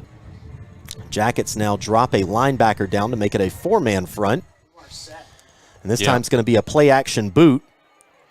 Trying to make his way outside and not being successful at it is the quarterback. Was that Bozeman that came up with the stop? Or Harkness? Harkness that comes up with the stop there. Right at the line of scrimmage. They are going to generously give the quarterback a yard on that play. I think the quarterback's mouth guard went flying on that play. It did. That was 2 grown men hitting each other hard right there. Good play. Indeed it was. 8:50 to go here in the first half. Hanna leading 6-0. Both teams still with 1 timeout remaining. It'll be 2nd and 9 here for the Rebels. Landrum awaits the shotgun snap. He has it. This time it'll be a keeper for the quarterback. He's able to make his way past the initial line. He's down the sideline. One man to beat. A nice job corralling the ball carrier was Trayvon Johnson, able to somehow stop him before scoring. He's going to be knocked down at the 20, looks like maybe the 28-yard line, but that is the 2nd big play of the game with Landrum's legs here tonight. Had he not did that stutter step, he might have going all the way. He thought he was going to try to fake the cut back inside. We definitely was running where they pulled both guard and tackle and kicked that down on the end. Yeah, everybody was looking at the tailback on that play, and just a great pull by the quarterback. Landrum awaiting the shotgun snap once again. He has it. This time will be a traditional handoff to his tailback. Yep, the quarterback's sick. Yeah, he's sick. He ran a long way down the field, and he's feeling it right now. So there will be a timeout on the field as he will be tended to. Now, on the play, the tailback had the carry, slipped down at the line of scrimmage. It'll be no gain on the play, so it'll bring up 2nd and 10 as, let's just say, Landrum will be tended to there. Hopefully get some fluids because nobody falls down on the 38. Yeah, that's right. He left some fluids there. They tell you to leave it all on the field, but he certainly did there at that moment. Matt Harbin, Edward Jones is a proud sponsor of Hanna football on WALH. Call financial advisor Matt Harbin at 864-844-9566 for all your investment needs. Matt is a 1983 graduate of Hanna Hanna, and a member of the 1983 state championship golf team. His office is located at 2808 North Main Street in Anderson, next door to Mama Penn's. Go see Matt Harbin, his crew over there. Matt Harbin's Edward Jones, member SIPC, and Matt wanted me to tell you guys that he is down tonight. They are down at the Beechwood Hanna Golf. So we're wishing the Hanna golfers well in their tournament down there. I really feel for you having to go to the beach. That's a great sacrifice. Let's see here. Thank you for your service, I think is the junior words golf we're event. looking for, right? 4 of the Hanna boys are down at this junior golf event, in North Carolina. Oh, man. Yeah. Well, see, now it's North Carolina, yes. so, you know. See, now. And I read it wrong. It says up in North Carolina. So, Matt, if you're listening, we appreciate your sponsorship. We appreciate you listening, and do good for them boys this weekend up in North Carolina. I think they're out there trying to do something to clean things up. You have to come out. There's a powder you have to put out to absorb it because it doesn't necessarily go straight through here on this turf field. So they have to clean that up. So we're going to be here a minute or two. And Tommy Bell's out there on the field. The man does it all. He does it all. Been out there cleaning up bodily fluids on a football field. But you got some stuff that you coat it with so they're able to get it up. We got an ad you want to play over there with the phone for? Yeah, let's do that while we've got a minute. So bear with me just a second. That's an Allen and Allen turnover. Well, it's not a turnover, but we'll still give them their yes. So we'll see. We'll play this ad for you folks here from one of our great sponsors of TL Hanna Football. This is Josh Allen with the Allen and Allen Law Firm, representing clients throughout Anderson County and the upstate with a wide range of legal services. Established in 1988 by Chuck Allen, our firm has a long-standing reputation for providing high-quality legal representation. The Allen and Allen Law Firm has over 40 years combined experience handling a variety of cases such as wrongful death, serious personal injury, criminal defense, family law, and sports law. Our loyal clients appreciate the hard work and dedication that we put into each case. We take every measure to ensure that our clients are represented with the utmost care and professionalism, and we are committed to protecting your best interests. The Allen and Allen Law Firm, lawyers you can trust. To schedule a consultation with us, give us a call at 864-226-6184 or visit us on our website at allenandallenlawfirm.com. Attaboy, Josh. I couldn't have said it better myself. That's right. Want to give a shout-out to our good friend, Coach John Cann, who I believe he's down in Miami. His son-in-law coaches for the Dolphins. I hope I'm saying I'm pretty sure that's right, but I think he's down there in Miami. But I know he's not in town tonight. He's listening tonight. We appreciate your friendship over the years, and thanks for all that you did for us over the years and continue to do here in Anderson, and we appreciate you so very much, and thank you for listening. And we do want to make sure we remind everybody, of course, tonight, the opener against Byrnes. We will be off the air next week as there is a bye for the Yellow Jackets next Friday night. Then the following week on September 6th, it is the Electric City Showdown as TL Hanna will be hosting the West Side Rams here in that big rivalry showdown. Then it's on the road for a couple of weeks as Hanna will head to Wren, then to Greenwood and to Malden to complete the 3-game road trip. Then it's back home for Military Appreciation Night in the Hall of Fame against Hillcrest. Then a game at Woodmont October 11th, homecoming against J.L. Mann the following week, at Easley, and then closing out the regular season on senior night against the Greenville Red Raiders. So that is your 10-game slate for the TL Hanna Yellow Jackets this year. And showing that we're not partial, tomorrow night, Westside, which is ranked in the top 100 teams in the country. Well, hang on a minute. We'll play Creekside. We are partial. No, we're not. Yeah, we are. We'll play Creekside, and it's on TV at 7 o'clock on CW40. Now, we can pull for Westside to win all the games they play but one, but we are partial. We're straight across the board here in District 5. I mean, come on now, Coach. This is TL Hanna. Remember they were. Hey, you ain't got to tell me. Listen, I graduated here. That's right. They stomped on your jacket, remember? Hey, that's Byrnes. Hey, coming up October 4th on Hall of Fame night, we play my alma mater. Uh-oh. And I can assure you there will be but one team I'm rooting for that night, and it is the black and gold of the TL Hanna Yellow Jackets. So while we got a few minutes, let's tell you about Scott Smith and his my friend Scott Smith and his crew at Clevertex. Their team has over 20 years experience helping businesses and individuals make the best use of their technology, whether it's slow, outdated, or time to replace. Supporting technology is their job. Your office should be fast and frustration-free so you can focus on your business. Clevertech services the upstate and northeast Georgia. Find them online at ct-anderson.com, or for a free business consultation, call 864-225-1888. And they've had to put the dust on there. They've had to mop it. Now they have to dry it. It is It's a process. It is. It's a process. Well, we got a second. I want to say thanks to my friends out there listening from the FWP. I appreciate you guys tuning in tonight. Always great to have you listening to us on our new station we are broadcasting from. Terrence Roberts State Farm. Terrence Roberts State Farm is your go-to destination for all your auto, home, and property insurance needs in Anderson, with a focus on auto, renters, and homeowners insurance.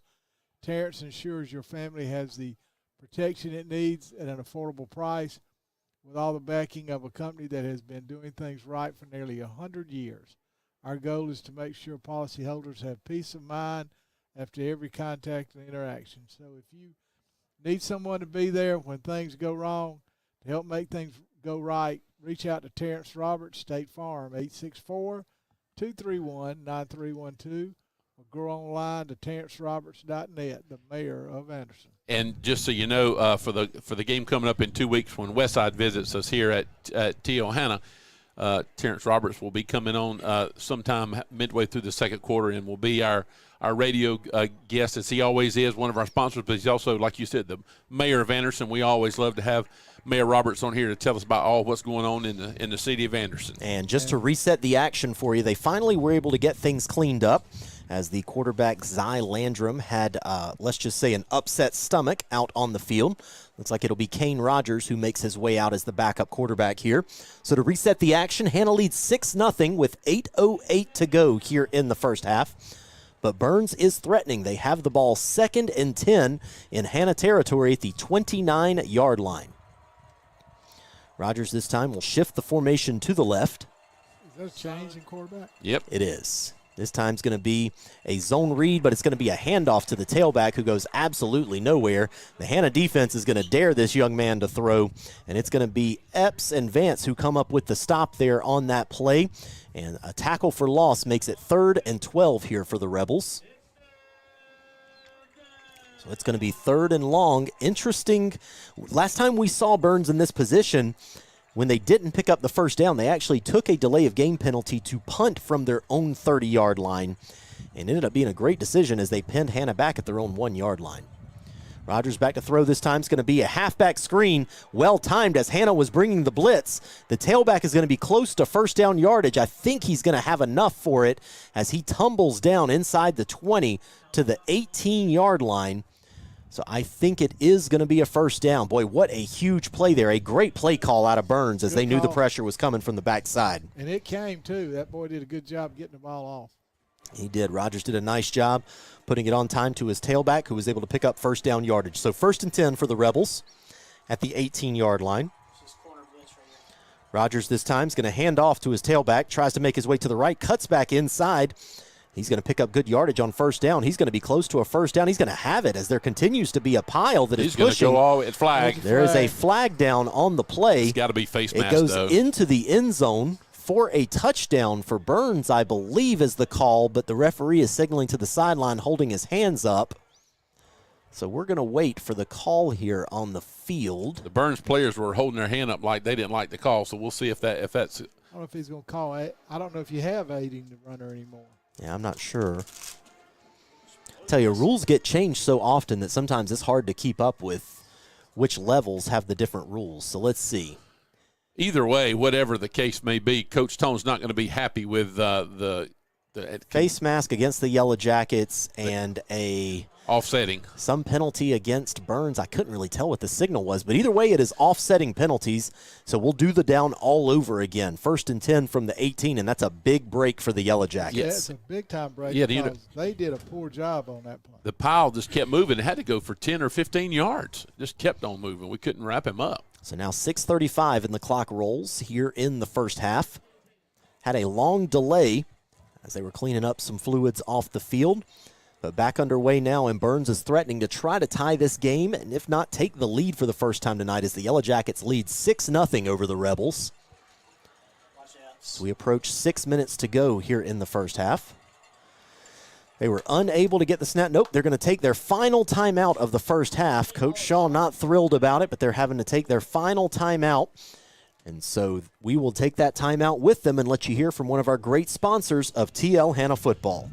Stewart and Carter Noble have been serving the Anderson community for over half a century with investment advice. Located at 114 East Benson Street in downtown Anderson, Noble Investments can assist with stocks, bonds, mutual funds, annuities, and any retirement accounts.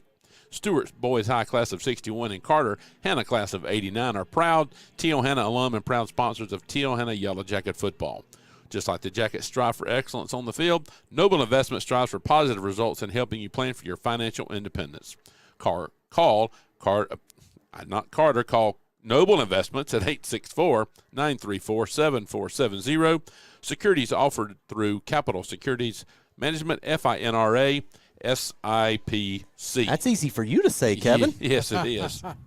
We're just about set for the action here once again coming out of the timeout. 6-0, the Yellow Jackets lead with 6:13 to go here in the first half. Byrnes with the football threatening in the red zone. They'll have the ball 1st and 10 from the Hanna 18-yard line.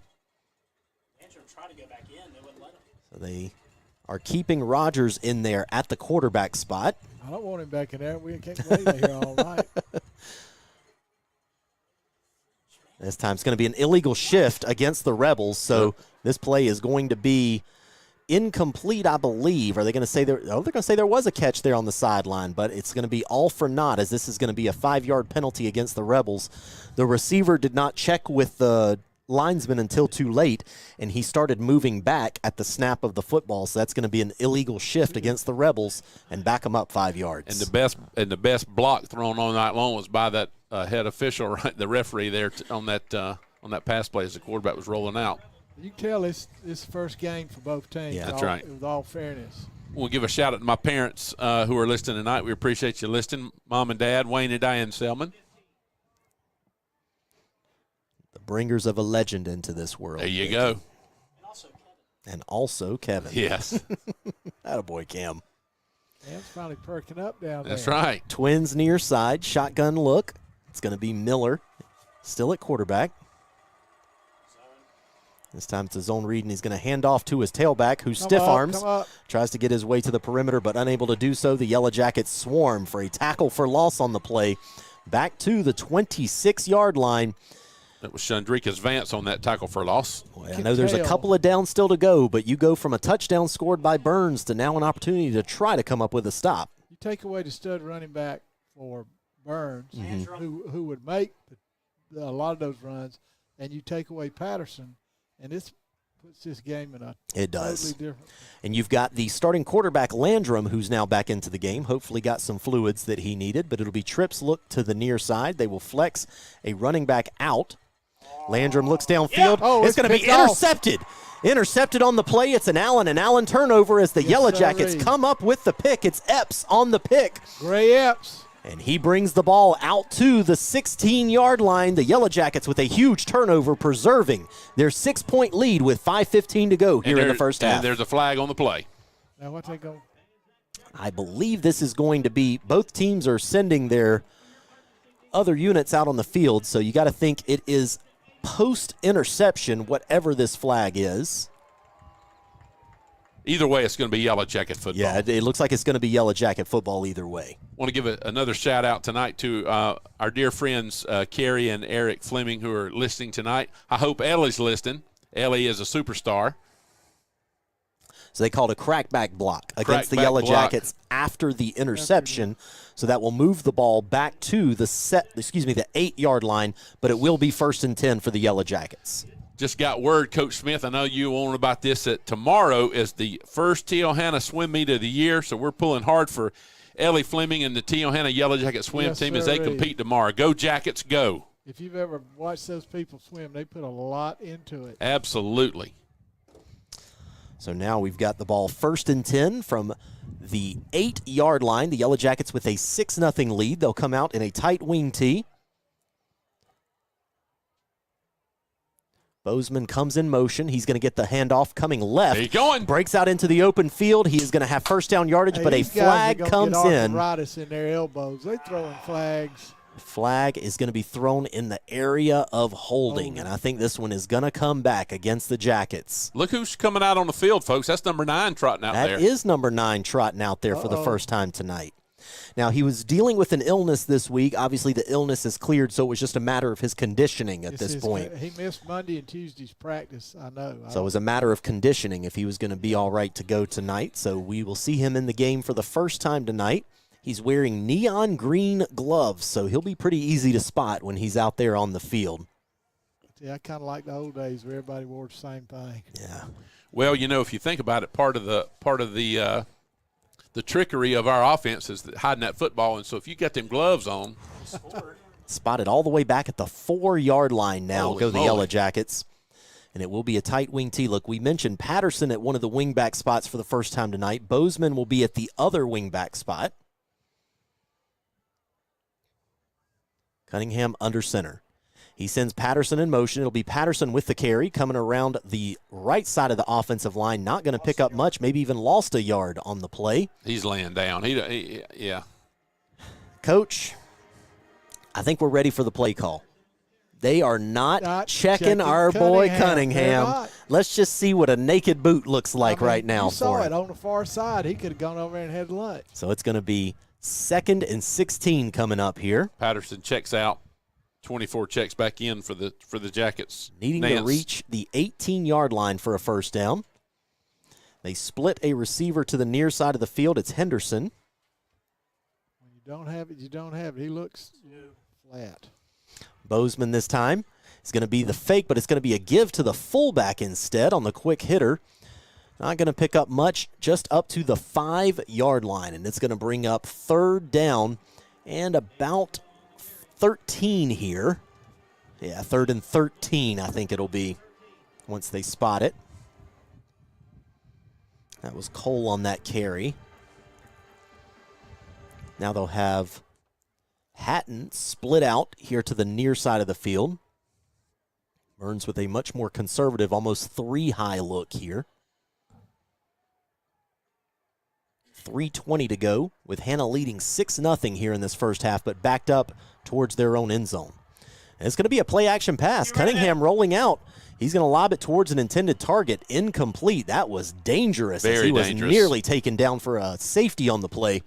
But instead, that incompletion will bring up 4th down in a punting situation, and a bit scary with how we've seen the handling tonight out of the punter Waters. So hopefully we get a clean snap, clean catch, clean kick, and get this out of there to try to flip some field position. I think it'll be good if we just get the clean catch. I think that's where So Waters will be back deep. He is all the way against the end line of that end zone. His heels are touching the back of the end zone, like you said. Back up. And now a timeout, it appears, by the Yellow Jackets. This will be their final timeout of the half. And our final timeout of the half for both teams with 3:13 to go here in this first half of action. They snapped it back. He did make a fantastically clean catch, though, on that. Hey, we need to get the practice in there. That's right. Make it happen. That's right.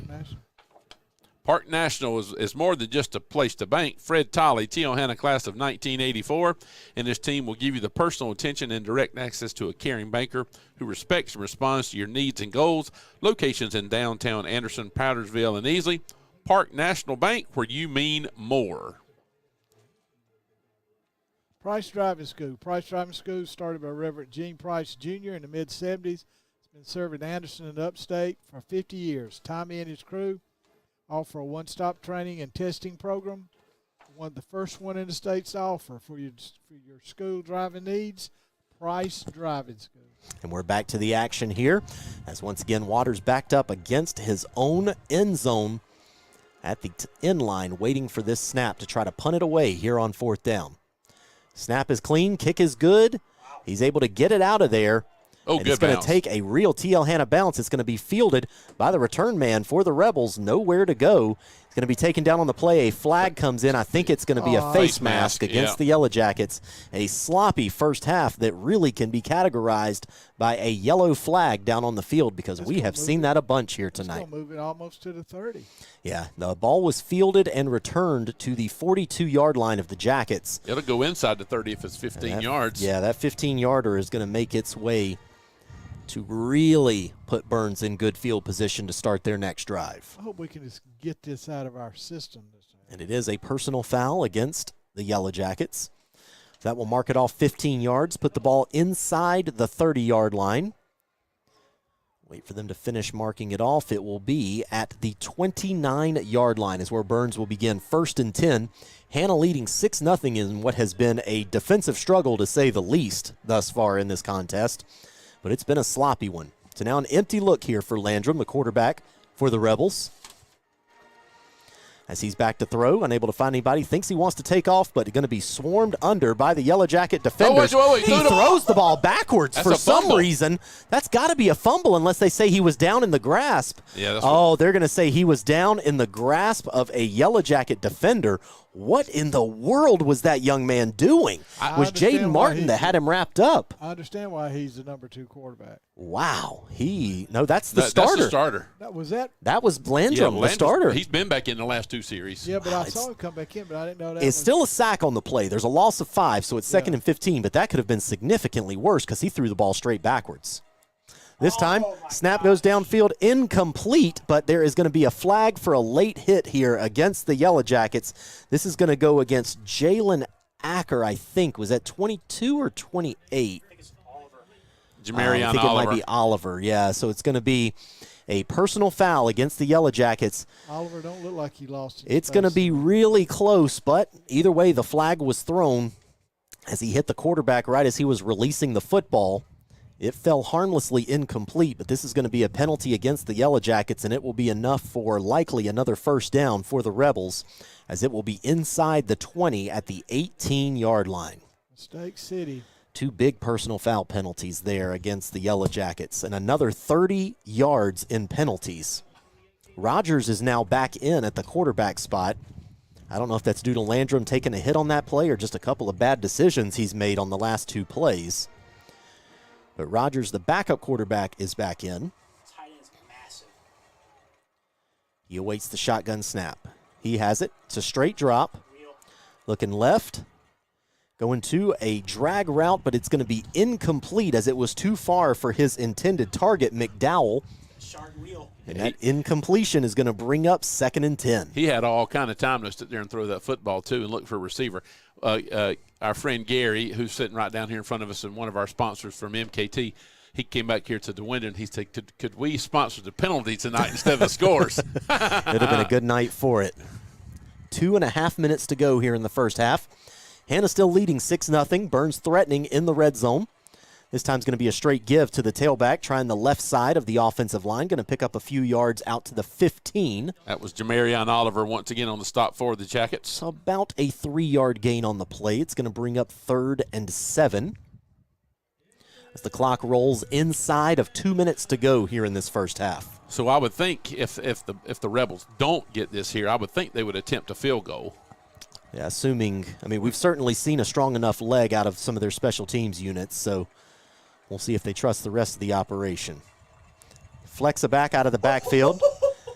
The Hanna defensive line just obliterates the Byrnes offensive line, but the pass is incomplete, as a nice job on the play out there in coverage by Antonio Hatton, and that incompletion is going to bring up fourth down in what looks to be a kicking situation for the first field goal try of the season.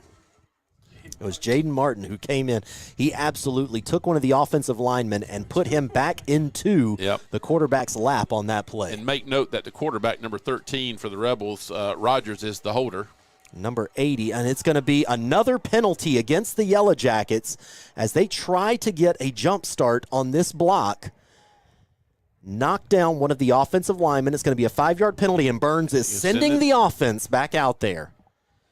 Oh, boy, Coach Tone is going to be heated at halftime. There's no discipline. So now it's going to be 4th and a short 3 coming up here for the Rebels. Again, 6-0 our score with 1:50 to go and the clock rolling. But Byrnes will go for it here on 4th down. We can't tell from up here, obviously, but they might have tried their little version of sugar. And the starting running back 22 is back in for them, the one that's got the Georgia offer. This time a bit of a bobble. It's a handoff to the tailback. He is not going to get it. He's going to be stopped short of the line to gain. The Yellow Jackets turn it over on downs, and they will take over 1st and 10 from their own 15, and it'll be Yellow Jackets football with a 6-0 lead. And he came back and made up for that late hit. That was Jamarion Oliver once again on the stop for the Yellow Jackets. Absolutely. A host of Yellow Jackets coming up with a big stop there, and now the Jackets with, at the very least, can run this an clock opportunity out to be able to leave the first half with a lead. You hope it's a bigger lead, but even if you leave at 6-0, you feel like you got away with one with the way that first half ended. Yes. And we get the ball first the second half. That's correct. Yes, we deferred, so we will have the ball to start the second half. So 87 seconds to go here in this first half. Neither team with any timeouts. So any tackles inbounds are going to keep that clock rolling. And I think we're just perfectly okay with that, to be honest. Bozeman comes in motion this time. It's going to be the second man through. Vance, who's going to get the carry, is going to be tripped up after he picks up about 2 on the play to bring up 2nd and 8, but the clock is going to continue to roll. We will go inside of a minute to go here before the next snap is taken. Yeah. And I imagine Coach Tone's going to be okay with us heading to the half with hopefully a secure 6-0 advantage. Yeah, we're letting the clock run down, so we're in no hurry here. We're just trying to run this out. In fact, you can actually just take a knee if you wanted to be extremely conservative here. So this time, they were actually going to, I think, maybe play action, or they mistimed it on the handoff that was supposed to go to Vance. So Cunningham just dives down to the ground at the 8-yard line.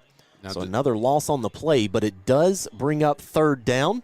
So just take a knee here, right, Coach Smith, and just don't risk handing it off. I mean, just take a knee. We're on their own 6-yard line. Just take a knee, or 9, excuse me. Just take a knee. We've never been known to be risk takers at this right here.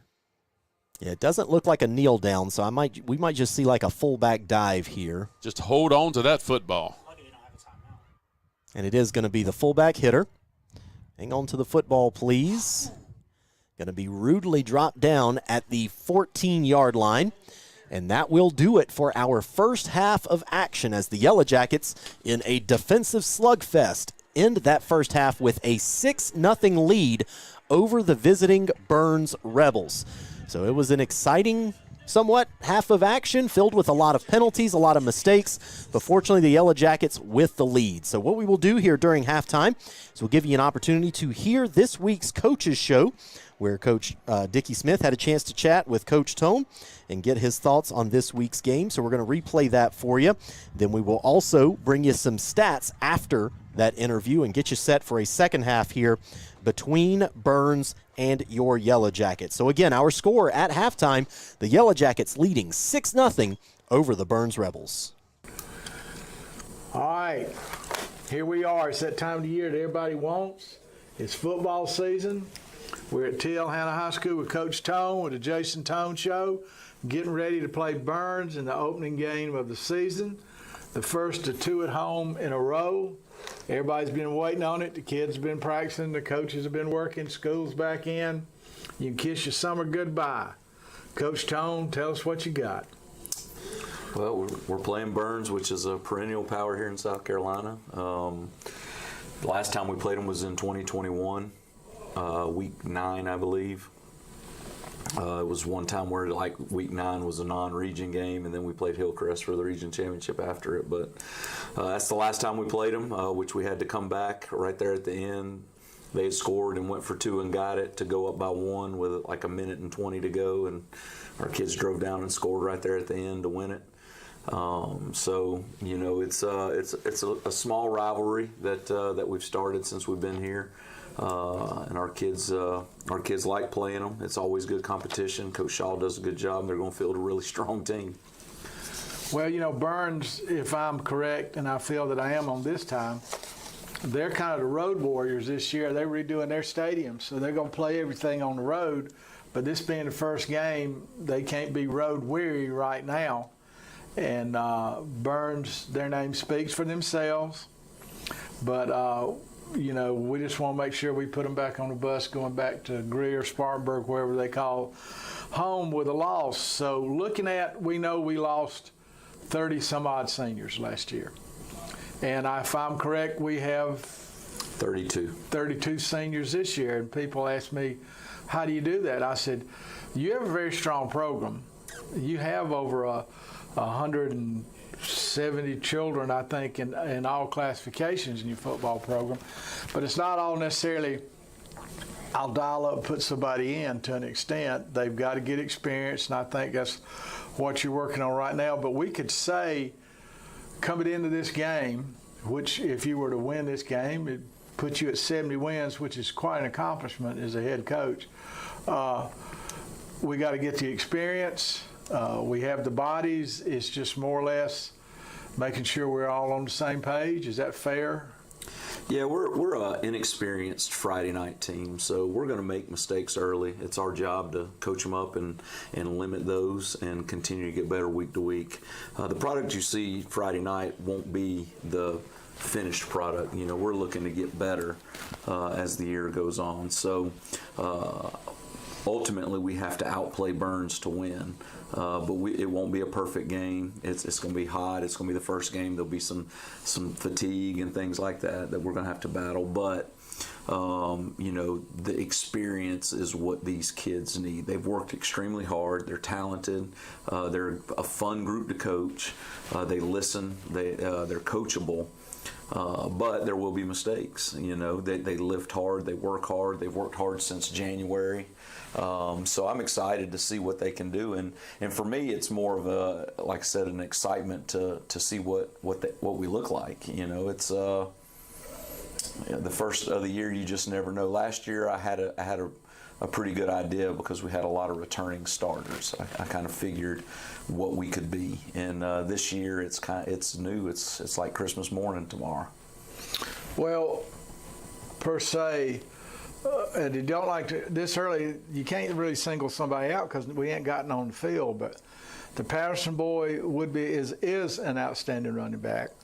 The quarterback Cunningham has had time under center. Does anybody kind of have that situation across your line or on defense or? Riley Lewis is the only lineman that's got experience from last year, and he plays tight end for us. The rest of the linemen didn't play last year, and they didn't play JV, so they got in maybe a couple of snaps here and there, depending on you know what the game was or the situation. However, most of them don't have a lot of reps on Friday night now. Having said that, they're still strong. They're going to be seniors, and a lot of them, and so it's one of those deals that there's going to be mistakes mentally where they mess up an assignment or this, that, and the other up front. However, we're excited about this group because of how hard they have worked. Well, to me, and I'm not saying I'm an authority on this, I think your offense goes, of course, is a way that man that starts the car, the quarterback goes, but if you're blocking up front, this offense works very good. And if I'm looking and guessing, we're at least 6 foot or 6'1" and 220 pounds all the way across, per se as an average. I'm not saying that. And if people I don't think understand, if you come out here, and if you want to come out here and look at this weight room, it is used. And these kids work hard. So the harder they're in there, the better off they are down there. But people say, well, he lost this, but he say he's got this. That's a credit to the number of children you got in your program. And this is a question you always hate to ask. Coming in here to Byrnes, first game, we got to replace all these people. Are we limping in here because practice has picked up some injuries, or we're doing pretty good, or? No, injury-wise, we're pretty good. There has been some sickness go through our team and the school in general. Just starting the new school year, everybody around each other. It's pretty much a given in August that you're going to have some guys get sick. It ran through my house. It's run through some of the coaches' houses, all the players. So, but as far as injuries go, we're healthy. We didn't get anybody hurt in the Powdersville scrimmage, so we're excited about that and be healthy, and we should be fast. So looking forward to that. And we talked offensively. Defensively, we only got 3 guys back on that side as well. But our D-line should be one of our strengths. We're big up front. We're strong up front. Jaden Martin's a 2-year starter coming back. He's got a chance to be a Shrine Bowl or a North-South guy. And then you've got at linebacker, we lost all the linebackers, so all 3 of those guys will be their first year of experience, but they're a really good group and work really hard. Jamazier Harkness got some snaps last year, but not a ton. But he's worked his tail off to become one of the leaders of our defense. Dreek Vance is back from last year, played a ton of snaps for us at the pony position. And then Gray Epps is the other pony whose brother Wills started for the last 2 years at that same position. And then Cam Strong, who's committed to NC State, he's back at corner. So, but defensively, we've got some guys that have stepped up, and I think our defense has a chance to be really good. Because they play hard, they run to the ball, they're strong, they're fast, and they're physical. You talked about your defense having, your offense, people coming back, the defense, the people coming back. Do you have a lot of good leaders? Do you feel? They're growing into it. A lot of their leadership is by action, which is good, but you've got to have some vocal leaders too. And so when you don't have a lot of experience, that part comes a little later. But there's a lot of, as far as leading by example, there's a lot of that going on, a lot of actions and things like that. So, which, actions speak louder than words most times. So, better done than better said. Amen. On that. Well, tell me, your coaching staff, have you made any changes from last year to this year? We got a couple new coaches. We got Coach Ford is coming in he was the defense coordinator at Eastside. He's coming in to help coach our corners this year. Coach Ford played at Clemson years ago. Coached at Greenwood, coached at Eastside, was a coach, he coached at Clemson, he coached at Presbyterian. So, he's been a great addition to our staff.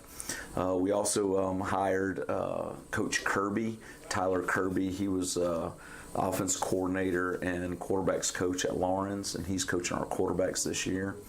And then we also hired Marshall Smith, who's working with our kickers this year. So those are the 3 coaches that we've hired, on staff this year or replaced this year. So that's basically the only changes per se on your coaching staff.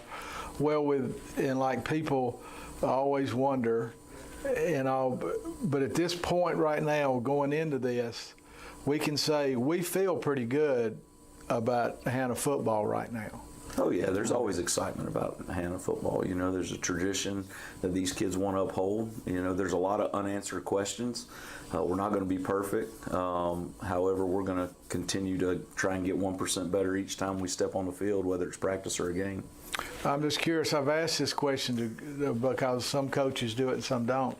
and I don't know if I've asked you this, have you set goals for them, or you just said, hey, we're just going to play each week? We set goals, but goals that, everybody sets goals. That, what matters is the consistent daily showing up every day, consistently working, and those consistent habits that you build help you achieve those goals. So everybody, I guarantee you walk in everybody's locker room, it's going to be win a state championship or win a region championship, but everybody's not going to do that. Everybody, it matters what you do day in and day out and the habits that you create, and so that's what I talk to them more than goals per se. So, and as I know, and old people, I hate to say it, I'm an old person, we talk about what you wear. Are there any changes to your uniforms this year, or are we still back with the white helmet, or are we a black helmet, or what are we? We're still white helmet. The only change is the decal is black decal. It sticks out. It goes with the face mask. It sticks out more on the white helmet. Not that the gold H Buzz was a bad look. We just think this one pops a little bit more. So and I feel the kids. If the kids are excited, they drive me crazy. But if they're excited about what they got on, they have a tendency just to play a little better.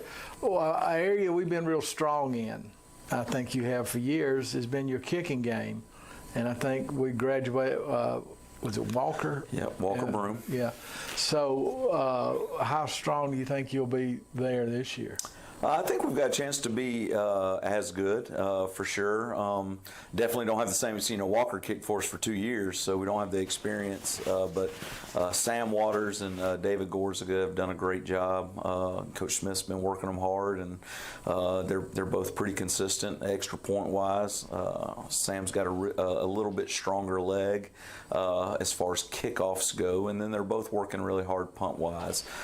Jacob Tworick was punting for us, but he got hurt this summer that he's still rehabbing from. So we're hoping to get him back here in the next couple weeks to push for that punt position. But, the good thing about a lack of experience on the field is every position is competitive. We are competing for a Friday night job, and it's a good competition between David and Sam, and they push each other, and they're making each other better. So I don't put the voodoo on it, but we could put it in the end zone on kickoffs. Yes, we were 1 for 3 last Friday. Sam kicked one 5 yards deep, and then David got one to the 5, and then Sam kicked off again. No, we had 4 kicks. We let Andrew Kelly, who moved in as a junior for us, we let him kick. And then Sam's last kick went to about the 5 as well, or whatnot. So, like I said, you've been blessed with deep kicks or this, that, and other. Are there any significant rule changes on your level? Every time I turn around, it's something else on college or pros. But everything's the fans, when they sit down, who think they know it all, they're in pretty good area. There's no big. No, there's no big rule change. They're emphasizing the uniform, no back plates, knees covered, mouthpiece in, all that stuff. So I mean, that's their focus right now, from the high school league down to the officials. So sitting from where I'm sitting right here, I know when I come in Friday night, I'm going to see a team that should have leadership at quarterback because he played last year. Mm-hmm. Aggressive on defense, and in general as a team has worked hard in the weight room, in their practices, whatever. So you throw them out there against Byrnes, who comes in with their reputation, which they've earned that, this, that, and other. We could look for a good slugfest, and when the smoke clears, in my opinion, with those odds, we walk out winning, and Byrnes is trying to see where they go on the road again next week. It's a good. I feel sure when you put your schedule together, this is a good test early, because next week is West Side. Is that correct, or is it a gap? We're open. We're open, so we'll be 2-0, and then West Side, which has another very good team, who's going to live and die by. Not necessarily by Cutter, but by their offensive line, because if he doesn't have a good offensive line, as gifted a young man as he is, life's hard back there. So everyone I've been asking, everyone seems excited, and they should be excited. Do you have anybody that's really popped out of nowhere that you didn't know where it was? I mean, I hate to name names of whatever. I wouldn't say out of nowhere, but I tell you who's really, really been performing is Antonio Hatton. And Antonio Hatton was a kick returner for us last year and played some running back, but he's playing receiver and DB, and he's doing extremely well on the defensive side of the ball, and he's made the transition to wide receiver really well. And so I'm looking for big things from him. He's come a long way. He didn't play football in middle school, so his first football was as a 9th grader here at Hanna. And so, just excited, to watch his growth from his 9th grade year to now has been impressive, and again, I can name several. Oh, yeah. But he's really stood out to me and grabbed my attention, in the last couple of days. With that, do you have any closing comments? No, just look forward to a big crowd. Byrnes is going to be good. It's a 7:30 kickoff. Excited. I think it is going to be a slugfest. They're probably going to be more of a run team. They have a running back that's a sophomore that just got offered by Georgia. They have a quarterback that is athletic that they like to. I think this happened last year. They have a quarterback that likes to get on the edge that you're going to have to contain. They got some speedy receivers, but I think they're going to try and lean on that run game a little bit because that running back is special. Okay. All right. There's your challenge. The game's Friday night, 7:30. 7:30. If I'm correct. The weather should be good. I've had a lot of people talk about they can't wait to hear what's here. Speaking for myself and everybody else, we're pulling for a win. We're behind you. And as always, go Jackets. Go Jackets. We'll see you here Friday night. We want to thank Coach Dickie Smith once again for bringing us this week's Coaches Show with Coach Jason Tone. So we were able to get his thoughts pregame. And, of course, back here live to the action at Yellow Jacket Memorial Stadium. Your Jackets lead 6-0 over the Byrnes Rebels in what can best be described as a sloppy defensive struggle in that first half. It was tough between these two sides, Coach, but it was a slugfest. The defenses stood strong. And really, the one long play for the Yellow Jackets, the long touchdown run by the fullback Cole, is the only thing separating these two teams right now. You're totally correct. We're struggling, and they're struggling, and the defenses are having to come out and make the difference. The big man up front for Hanna. Yeah, there he is. Jaden Martin. Jaden Martin is showing that Coach Tone said he was the leader. But Patterson came out and tried to go. He couldn't go. The good running back for Byrnes came on the field that we're very apprehensive of. He can't do it. Their quarterback struggling physically. He's getting sick. And Cunningham, doggone it, they're going to have to – sometime in this game, he's going to have to keep the ball.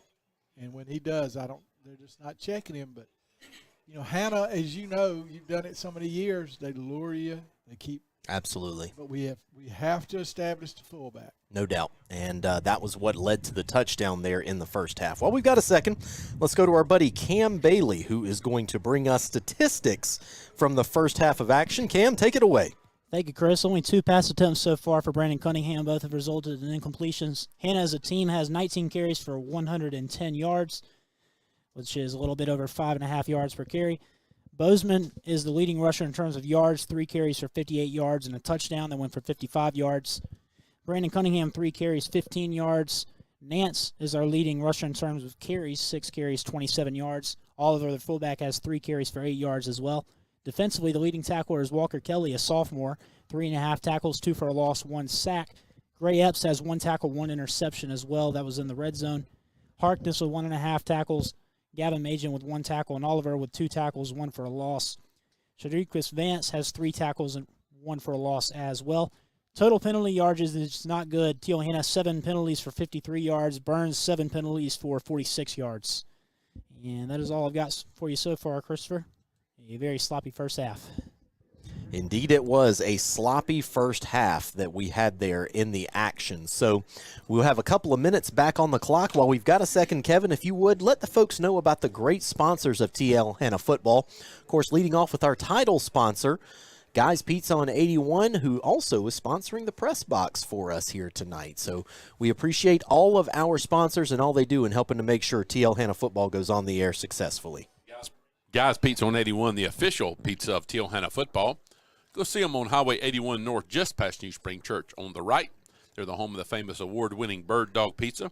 They also have many other specialty pizzas, wings, calzones, strombolis, hot subs, dessert pieces, and much, much more. And the drive-thru is open. To place an order, call 864-760-0001 or visit them on the web at guyspizza81.com. And our buddy Bryson just texted in Coach Smith and said to tell you War Eagle. And that boy, especially when he's asleep. That's right. But we appreciate you listening, Bryson. Let's see here. We'll talk about another sponsor here. We've got the McDougal Funeral Services. The McDougals have served Anderson, South Carolina, and its surrounding communities with dignity and integrity since 1920. They have years of experience caring for families from all walks of life. Each family comes to them because they know we are leaders in our profession, dedicated to excellence and service, and have the highest integrity. Our dedicated staff are here to provide support, compassion, and information to help you through the journey of grief and the celebration of your loved one's life. No matter what the situation, when it comes to honoring your loved one's cherished memory, there's no one better to trust than McDougal Funeral Services. Visit their website at McDougalFuneralHome.com or call them at 864-224-4343. That was a very dramatic pause. Yes, it was. I was making sure I read the number right. We would be remiss if we don't talk about Keith White. Yes. The whole scoreboard, everything positive about athletics and how it's displayed and all comes through him. He does an outstanding job, Coach White does. We also wanted to mention one of the former coaches for Hanna here in the community. We want to make sure we lift up in prayer. Had an incident riding on a bike and was struck while on his bike and is in critical condition. So we want to make sure that we lift up prayers. Make sure you continue to remember them here in the community. Coach Calafamo? Catalfomo. Am I saying that correct? Yes, Coach Like Catalfomo. Was riding his bike and got hit. So make sure you lift him up in prayer. We would appreciate that as a community. So we're just about set to get things back underway here for the Yellow Jackets and the Rebels. Of course, the Yellow Jackets leading 6-0 over the Byrnes Rebels, a team that will be on the road for all 10 games this season. This is the opening affair for the Yellow Jackets this season. They'll be on a bye week next week, and then it's the Electric City Showdown against the West Side Rams, their crosstown rivals, in 2 weeks from tonight. And, Coach, let's be honest with one another. If Hanna doesn't clean up the sloppiness that they've got, 2 weeks could be a really long game here. It could. You know, we look good up front on defense, and we know what West Side depends on, which is Cutter Woods in the passing game.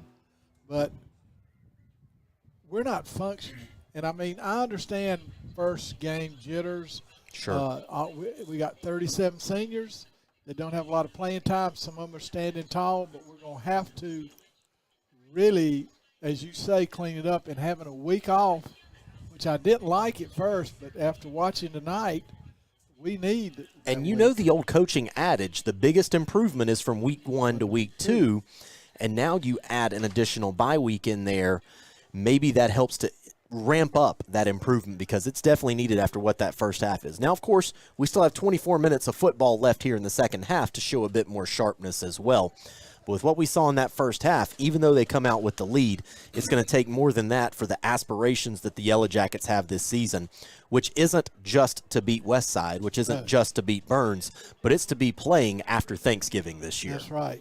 And that is not a hurried look on Coach Stone's face about that, but he was very upfront about that. So now the Yellow Jackets will be receiving the opening kickoff of the second half. Looks like it is Patterson and Hatton who are back deep to return this kick. And this one is going to be booted downfield, and it's going to go out of bounds. No opportunity for the return men. That will be a legal procedure against the Rebels as we are back underway here in the second half. Hanna again with a 6-point lead as we get things underway here in the second half, and they will have the ball 1st and 10 from their own 35-yard line. I got a quick question to answer. What do we call now? We changed our station. We are WALH FM. 89.5. That's right. And Christopher, just so you know, that is Trayvon Johnson, the sophomore cornerback back there, along with Hatton. So the Yellow Jackets have actually decided to accept the penalty where they back it up 5 yards and make Byrnes kick again. I think we want to see Hatton get that football. That's what I was going to say. We have seen for really the entire time Jason Tone has been the coach here at Heel Hanna. The kick return has been an absolute weapon for the Yellow Jackets. So if you're looking for a spark offensively, this is a great way to get a spark if you can get the ball into their hands. Yep. And this time they're going to kick it over. Oh, he's down. Oh, goes down on the play. It was Trayvon Johnson who just couldn't keep his footing. And now Hanna will have the ball 1st and 10 at the 14-yard line. Instead of the 35 or the it would have been the 35. 35. 21 yards. A 22-yard decision there, but man. I don't think we get a do-over. No, that would have been great to get him into the open field with the football, but never got a chance as he slipped down right at fielding the football. But it'll be 1st and 10 for the Jackets. They'll be back at their own 14-yard line. Again, 6-0 our scores. We're just underway here in the second half. This is the opening drive of the second half. A great crowd here tonight on both sides. Of course, we mentioned Byrnes on the road all year, so their crowd really travels in numbers to try to support their boys on the road this year. It is phone booth football. It's going to be Nance who gets the football. He tries to cut back to the middle of the field. He does so successfully. Going to pick up decent yardage there on first down. He's across the 20, out to the 21, maybe the 22-yard line. A nice carry there on the play by Amari Nance. That was Torian Mills on the stop for the Byrnes Rebels. And I tell you, every single player on Byrnes is trying to strip that football. So holding on to that football is key and very important right now. Nance has been good so far here tonight. I feel like he's we'll get Cam to get us some yardage on how he's been tonight, but I feel like he's putting up some decent yards. 7 carries for 35 yards. And he's been in on some critical downs as well. So staying in that tight wing tee, it's going to be Bozeman as the other wing back. They'll bring Bozeman in motion. They fake the fullback give, and they give it to Nance, the second man through. He's going to be close to a first down at the 24-yard line. I think Cam was expecting a bigger play off that. Yeah, they faked me out, too. I thought the fullback had the football, the first man through. And we watch it, and we watch this every week, and we get fooled sometimes. But the good news is it is a first down for the Yellow Jackets at the 25-yard line, so it'll be 1st and 10 for Hanna. A guy's pizza on 81 first down. Some confusion out of the Rebels as it looked like they were short a man. They finally got one out there. So they will stay in the tight wing tee. Same formation for the Jackets. Same players. Nance comes in motion on the fly sweep. He's going to get the carry, tries to get to the perimeter. He's able to do so. Stiff arms one defender is going to be taken out of bounds after about a 2-yard gain on the play. So not much doing there on the fly sweep. And we've been spoiled the last few years with some of the skill position players the Yellow Jackets have had. And certainly you can see that there is talent here on this roster as well. You know, missing Patterson, certainly an opportunity to try to get another playmaker in there. It'll be, I think, fascinating to see who steps up this year in becoming those playmakers on the perimeter for the Yellow Jackets. And I think it's important that we mention, too, that if you look at that line out there, which we got 1, 2, 3, 4, 5, 6 guys on that line, every one of them are new starters. I mean. So this time it's going to be Bozeman that gets the carry. He's going to try coming around the left side. He's going to be taken down on the play. Don't think the referees can hear you down there, Cam, but it's going to be a tackle after a 1-yard gain on the play. It's going to bring up 3rd down and about 7 on the play coming up after the 1-yard gain. Jermichael Jones, 76, the center, 6'2", 310, has been playing very steady. Byrnes' biggest man's right on his nose, and he's held his own. Absolutely. So now the Yellow Jackets with a 3rd and 7 here to try to keep this opening drive going after picking up a first down. But they're going to need 7 yards to keep this drive going.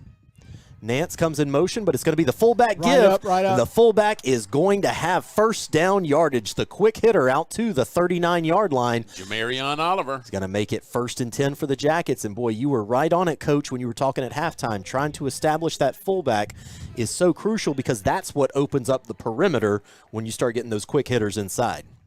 He has an offense that, I'll admit, it can frustrate you. People say he should do this and that. But if you don't check all the cross your T's every play, that's what happens. So now Yellow Jackets with a change up in personnel.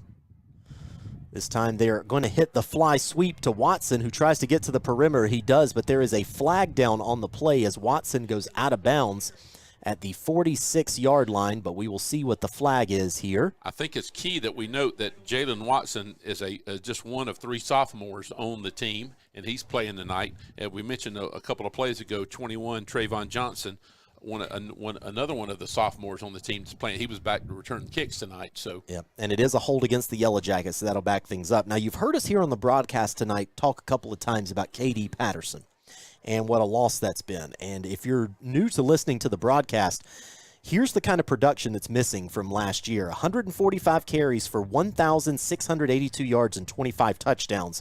That's what Patterson brought to the table last year. So he is a big miss to not have him in this contest. But Hanna still with a 6-0 lead and the football, trying to see if they can add to that 6-point lead. Going to send Watson in motion once again, but this time it's going to be the fullback give. Not much doing there.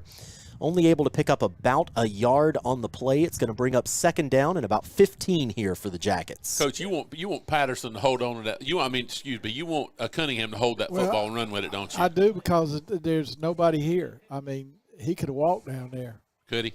That time. Of course, you watch him keep it. Somebody else. But they're not checking him like you should. And if you don't. It was, I believe, the game last year at Hillcrest is when he had a long run. Yes. The kid's fast. Staying in the tight wing T here. Looks like it's Watson, and it is Bozeman as the wingbacks. It's going to be Watson that comes in motion. They fake the fly sweep. He kept it, and, of course, there are 3 defenders sitting right there waiting on it. But I want it kept off the other set, not off that set. Oh, I'm just laughing because, of course, we're up here asking for it. I'm asking for it, and I knew that. You knew it was going to happen as soon as he as soon as Yeah, it was off the same exact look that we had where we faked the jet sweep, faked the fullback dive, and then it was a naked quarterback boot. But there were 3 Byrnes defenders sitting on that one. And this is 3rd and Piedmont, somewhere we'll be in 3 weeks. So now it is 3rd and about 20.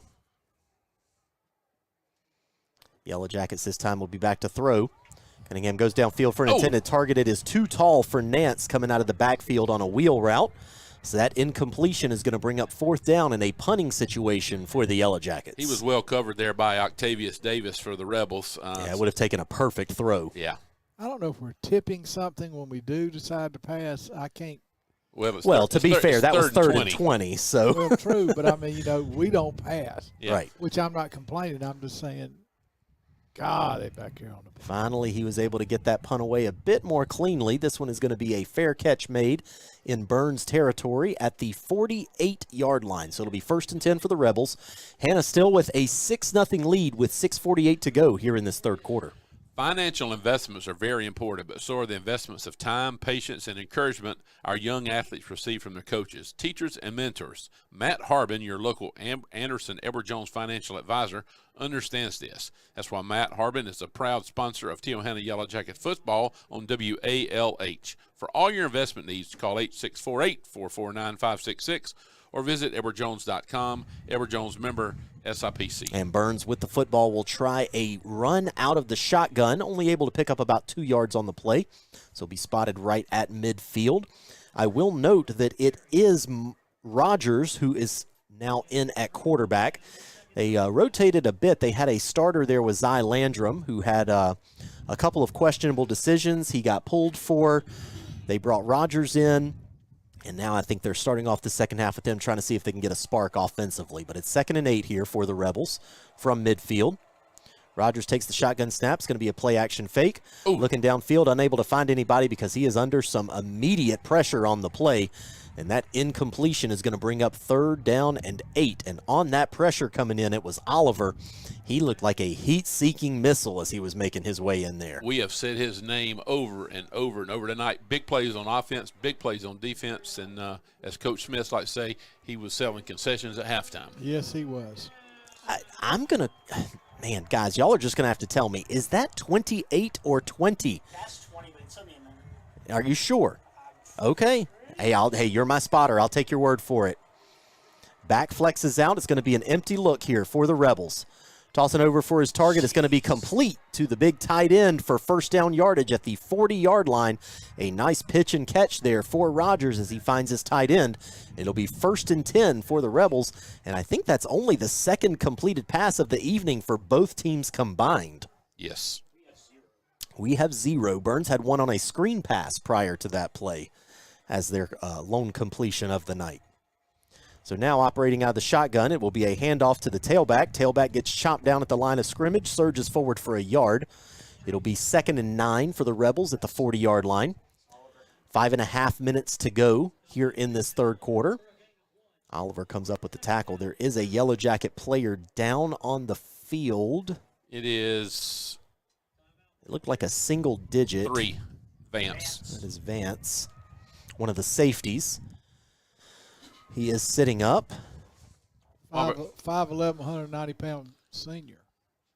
So 5:31 to go here in this third quarter. Hanna leading 6-0. Byrnes with the football, 2nd and 9. Vance is able to come off the field under his own power without assistance, but not putting a ton of weight on his right leg. I do want to remind everybody our injury timeout sponsored by Embler Physical Therapy, where if you have any needs for physical therapy, call Jason or Leanne today at 864-760-0504. Again, that is Embler Physical Therapy, where they take patients of all ages. A former athlete who's bothered by old injuries or dealing with arthritis pain, they can help. Go by and visit Embler Physical Therapy, where you'll receive individual attention and excellent care. So here it will be 2nd and 9 for the Rebels. They will be in the shotgun. Rogers remains in at the quarterback spot. Flip the formation to the left. Rogers takes the snap. It's going to be a straight handoff to his tailback. Tests the left side of the offensive line. He's going to have good yardage there on 2nd down, make it 3rd and manageable. So he's going to be taken down inside the 35 to, I believe, the 34-yard line. When I see 21 running back for Byrnes running, it makes me think of the great Marcus Lattimore. That's actually number 22 who was running that, but I mean, you would think that's a number that basically would be retired there, but they do have 21 on their roster. 21 ran it last time. That was he come out of the game after that, but he ran gotcha. it. Yeah, he did. That was him running the football. So now it's 3rd and 3 for the Rebels. Flip the formation once again. And it's bobbled on the play. The ball's on the ground. I think the Yellow Jackets pounce on the fumble. Allen and Allen That is an Allen and Allen turnover, and it's a big one for the Jackets as Byrnes was starting to build some momentum offensively. John Michael Tripp. Tripp comes up with that fumble recovery as it was a snap to the quarterback that, quite frankly, he just bounced off of his own shin. He did. And the Yellow Jackets catch a break, come up with that fumble, and they'll start over 1st and 10 from their own 36-yard line. Thank you, Chuck. Thank you, Josh. We'll take your turnovers all the time. Absolutely. We'll give you that read for him here in just a bit.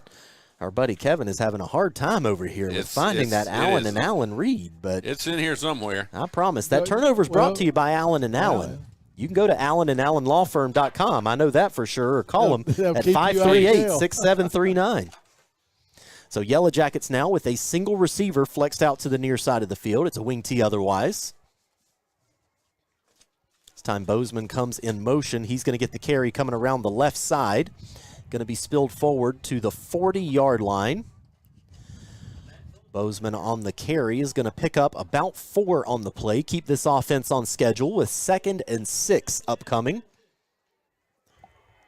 And I know we are still in the third quarter, but that clock can become your friend, especially with one more score. Yeah. If the Jackets can make this a 2-score game. Oh, that'd be tremendous. Tight wing tee here for the Jackets. No receiver in the formation. Bozeman and what appears to be Nance. Yeah, that's Nance at the other wing back. Well, this time's going to be a straight give to Bozeman.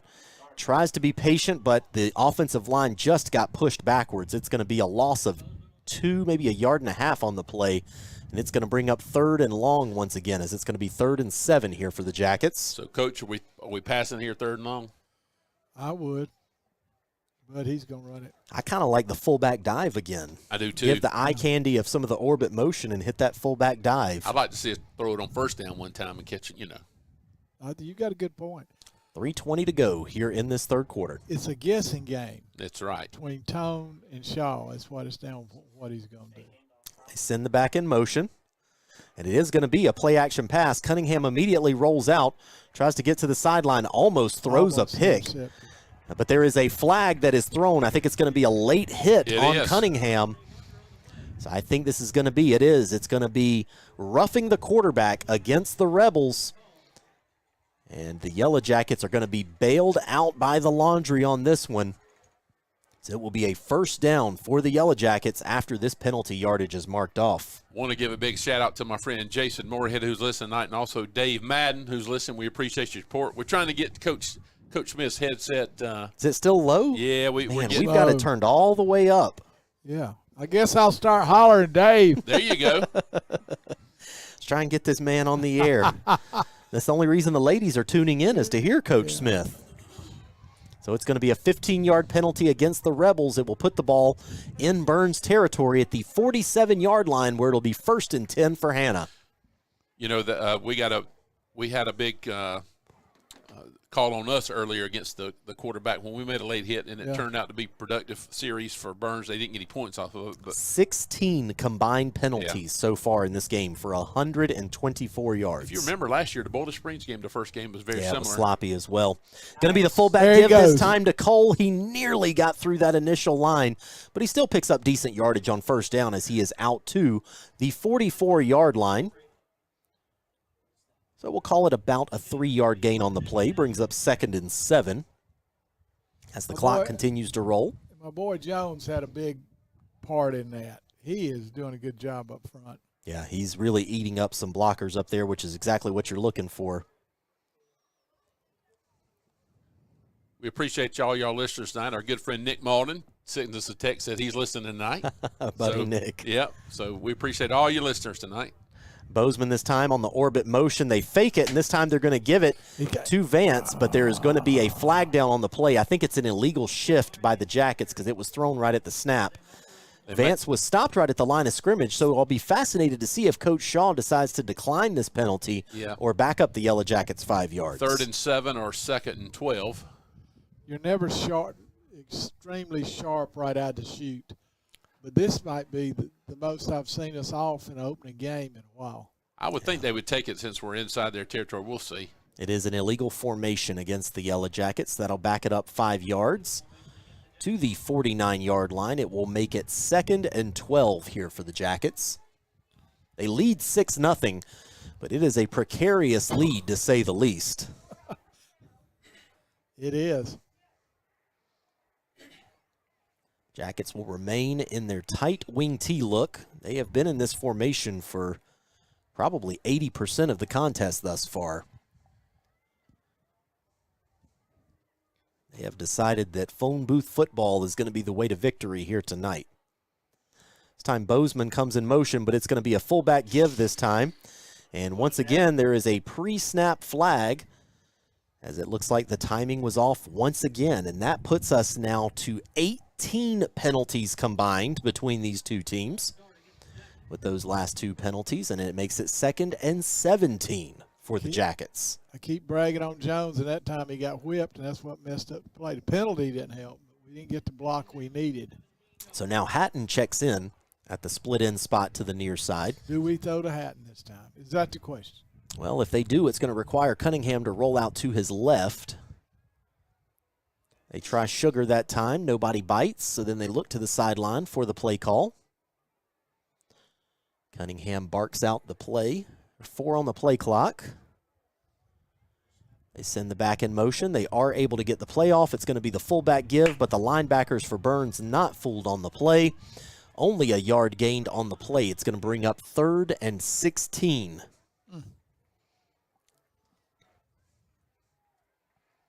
Throwing down, Coach Smith. What do you think? Yeah, and I'd go to Hatton. Yeah. I'd make them. Why don't we?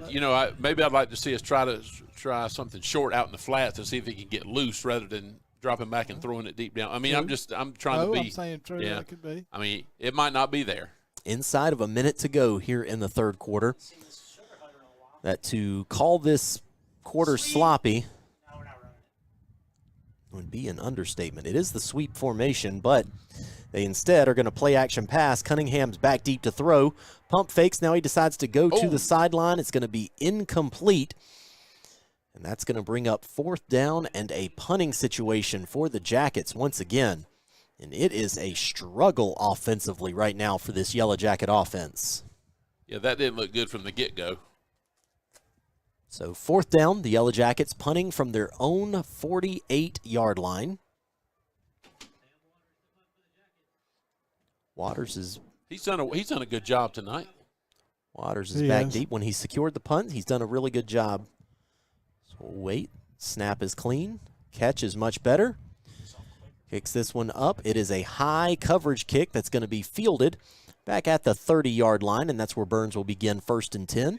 Again, 6-0 our score with only 25 seconds left here in what has been an expedient third quarter. Stewart and Carter Noble have been serving the Anderson community for over half a century with investment advice. Located at 114 East Benson Street in the heart of downtown Anderson, Noble Investments can assist with stocks, bonds, mutual funds, annuities, and any retirement accounts.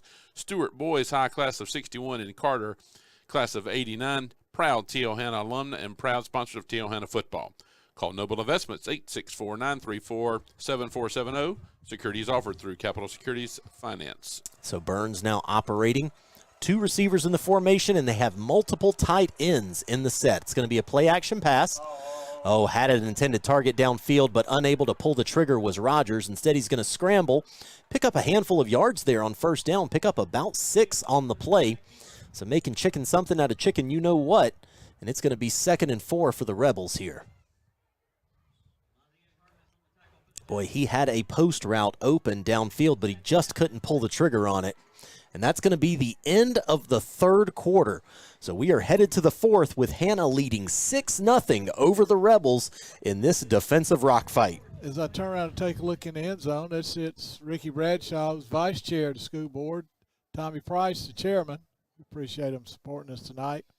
Park National Bank is more than just a place to bank. Fred Tolley, TL Hanna Class 84, and his team will give you the personal attention and direct access to a caring banker who respects and responds to your needs will give you. Locations in downtown Anderson, Powdersville, and Easley. Park National Bank, where you mean more. And you know Fred Tolley's son is on the practice squad at Carolina. They practice against Dawn Staley's women. Okay, how about that? Yeah. Speaking of Tommy Price, Price Driving School started by the Reverend Gene Price Jr. in the mid-'70s, has been serving the Anderson and upstate South Carolina for almost 50 years. Tommy and his crew offer a one-stop training and testing program. Price Driving School was the very first private driving school in the state of South Carolina to be certified in the SCDMV third-party testing program. This enables Price School not to only instruct but also administer the South Carolina DMV road test. After successful completion, students can simply go to the local DMV with a sealed envelope and required documents to get their South Carolina driver's license, avoiding the need to wait on DMV schedules to perform their driver's license and road test. We are back live to the action. Byrnes with the football. This time is going to be a handoff, bouncing it around to the outside after being corralled in the backfield. The tailback for Byrnes is going to be forced out at the 48-yard line, just shy of midfield. But it'll be 1st and 10 for the Rebels. So if you need a driving school, call Tommy Price at 864-226-1320 or visit him on the web at pricedrivingsc.com. So 1st and 10 for the Rebels, just shy of midfield. 6-0 our score as we are just underway here in the fourth quarter. This time's going to be a play-action look. Rogers looking downfield, has an intended target. Oh, it's nearly intercepted on the play. Great coverage downfield as Cam Strong nearly came up with the interception. and it's going to be an incomplete pass, and that was a bad decision by Rogers because there was nobody open on that play. It shows you why the boys got the offers. That was a great play on it. Yeah, that was tremendous out of Cam Strong. High pointed the football, just couldn't quite secure it on that play. Speaking of Tommy Price being on the school board, right in front of us is our good friend Chris Sullivan, who's going to be on the Anderson County Council this year. Is that right? Yes, he starts in November. Rogers is back in the shotgun, hands it off to his tailback. A nice job on the play that time by Walker Kelly. Walker Kelly comes up with the stop, slings the running back out of bounds, and it's going to be another free 15 yards for the Rebels. But here's the thing, though. When the running back is still churning his feet. He was on the white. But he's on the he was on the white when they finished that tackle. I understand what you're saying, Kevin. I really do. But you got to know when you're out here, whatever you do outside that line, it's not going to go your way. Man, and we're talking 3rd and 20. Now it's going to be first down. No, well, I mean, depends on where they mark the penalty from. Yeah, well, it was back at about the 37, 36 yard line ish. Here we go. That guy's got big feet too. Yep, first down. Hey, you can stop. That was a weird spot to mark that off from, but it will be first down yardage for the Rebels at the 37-yard line, where it'll be 1st and 10. I tell you what, gentlemen, it feels good in here tonight. I tell you, I'm starting to get cold. We're getting ready. Why do we continue to put Kevin away from the AC? Hey, the West Side game, he's moving. He is moving. It's over. It's 3 of us have voted. He's moving. So now looking downfield, the quarterback Rogers throws incomplete as he gets to the sideline. That incompletion is going to bring up 2nd down. That is now 11 penalties on the Yellow Jackets tonight for 88 yards. And that was Pete Nickus on the pressure there, the quarterback. We've got to be getting to a point where the penalty yardage is getting close to the total yardage in the game. It can't be too far off at this point, I wouldn't think. So now it's a spread look. This time it will be a handoff and out into the open field, busting into the secondary and into the end zone. Goes the Yellow Jackets lead as the Rebels score a touchdown, and it'll tie us up at 6 pending the extra point. Coach Smith, you called it earlier in the first quarter, this missing that extra point. Is it going to come back to haunt us? We'll see here in about 10 seconds. Someone came off limping. I couldn't tell who it was.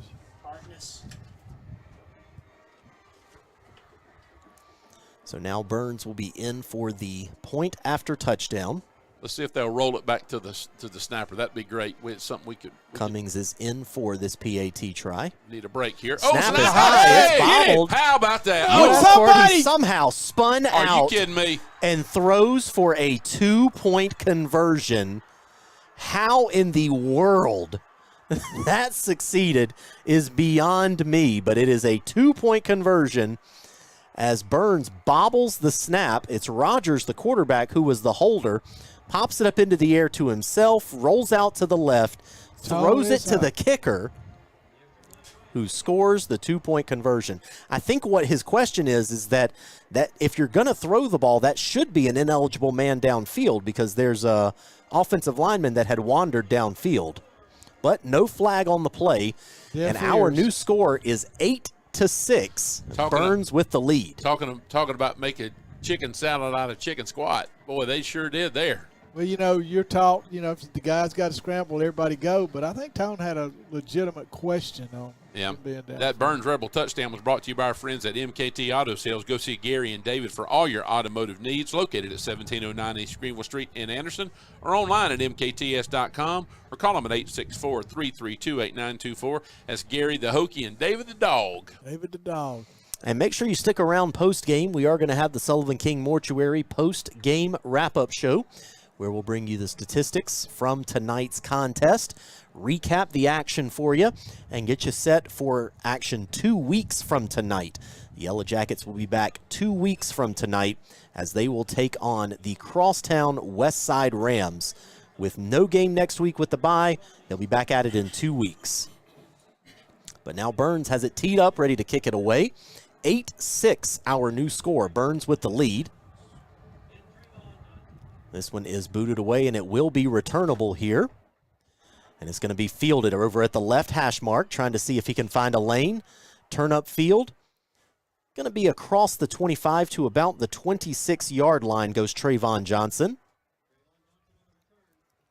So that is where Hanna will begin 1st and 10 from their own 26, trailing for the first time tonight, 8-6. It takes a lot to get Coach Tone out of his comfort zone, but we're looking at 11 minutes,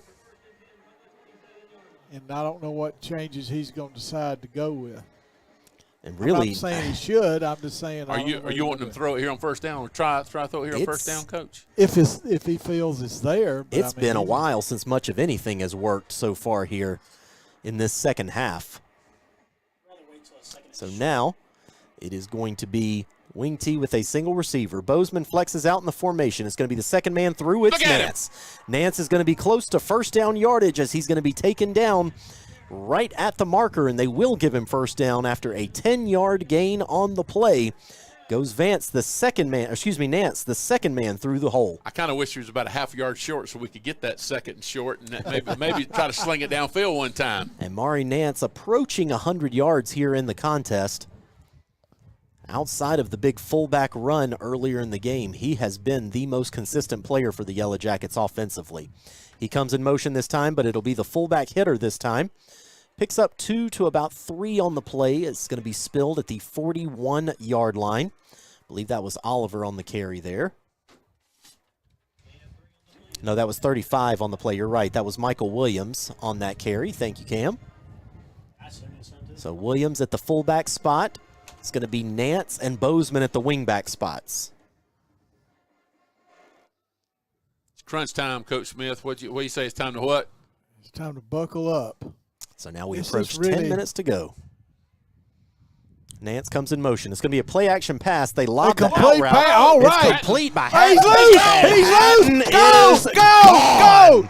He will not be caught. Yes. The Yellow Jackets sting him for 6. Touchdown. It was an out route, one broken tackle, and it was Katie bar the door. He was gone to the end zone. Air tone. How about that, air tone? 12-8 pending the extra point. How about throw it out in the short and see what he can do with it when he gets the ball? Haven't we heard that Absolutely. tonight? You have. I mean, you got to go for 2 here. One point really doesn't do you any good. No. That doesn't. But you're right. You're not going to hurt you to go for 2. You're totally correct. Yeah, I mean, one point's not going to do you any good when you're already up 4. But just hurry up so we don't have to waste a timeout. Yes, do not waste a timeout. They're confused. There's still 15 on the play get clock. Off the field. They're shaking their head. Yeah. I don't even know how many players we've got out there right now, We to be have to honest with call a you. timeout. There's 5 seconds on there. Yeah, we're going to have to either let it or – yeah. And honestly, I'm not sure the 2 points are worth it, but either way, it is 12-8, our current score. I don't know if we are in the bottom of the 8th or the top of the 9th, but it is 12-8 here in this contest. The way I look at it is if you get the 2 points, you're up 14-8, which makes them put you up 6, so then they have to convert. They'd have to convert the PAT in order to – Which last time, the only reason they converted was because they pulled a you-know-what out of you-know-where.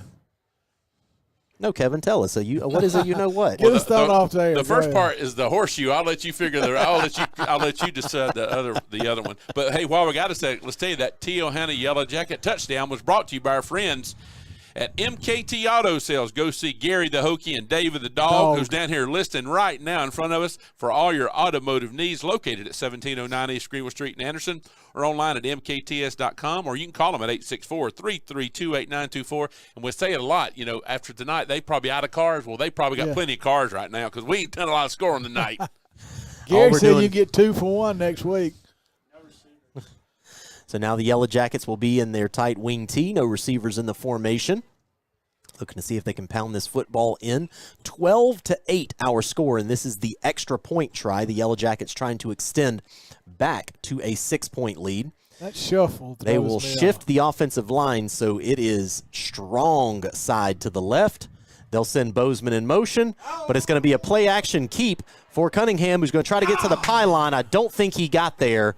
Nope, they're going to say he was just shy. He was inches short of that pylon. So 12-8, our new score. Hanna retakes the lead, but it is 12-8 with 9:57 to go here in this contest. When he rolled out, I really thought he really felt he was going to throw. He didn't accelerate the lake. Well, he had one read on the play, and it was a tight end who was coming back across the back line.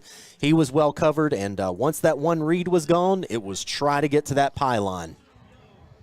And but it also goes to show you the great job by the Byrnes defense, too, and what kind of athletes they have. Cunningham is one of the finest athletes you'll find anywhere. You're totally for him to be caught, I mean, that's a big deal. So we're about to have a McDougald Funeral Services kickoff. The McDougalds have served Anderson and its surrounding communities with dignity and integrity since 1920.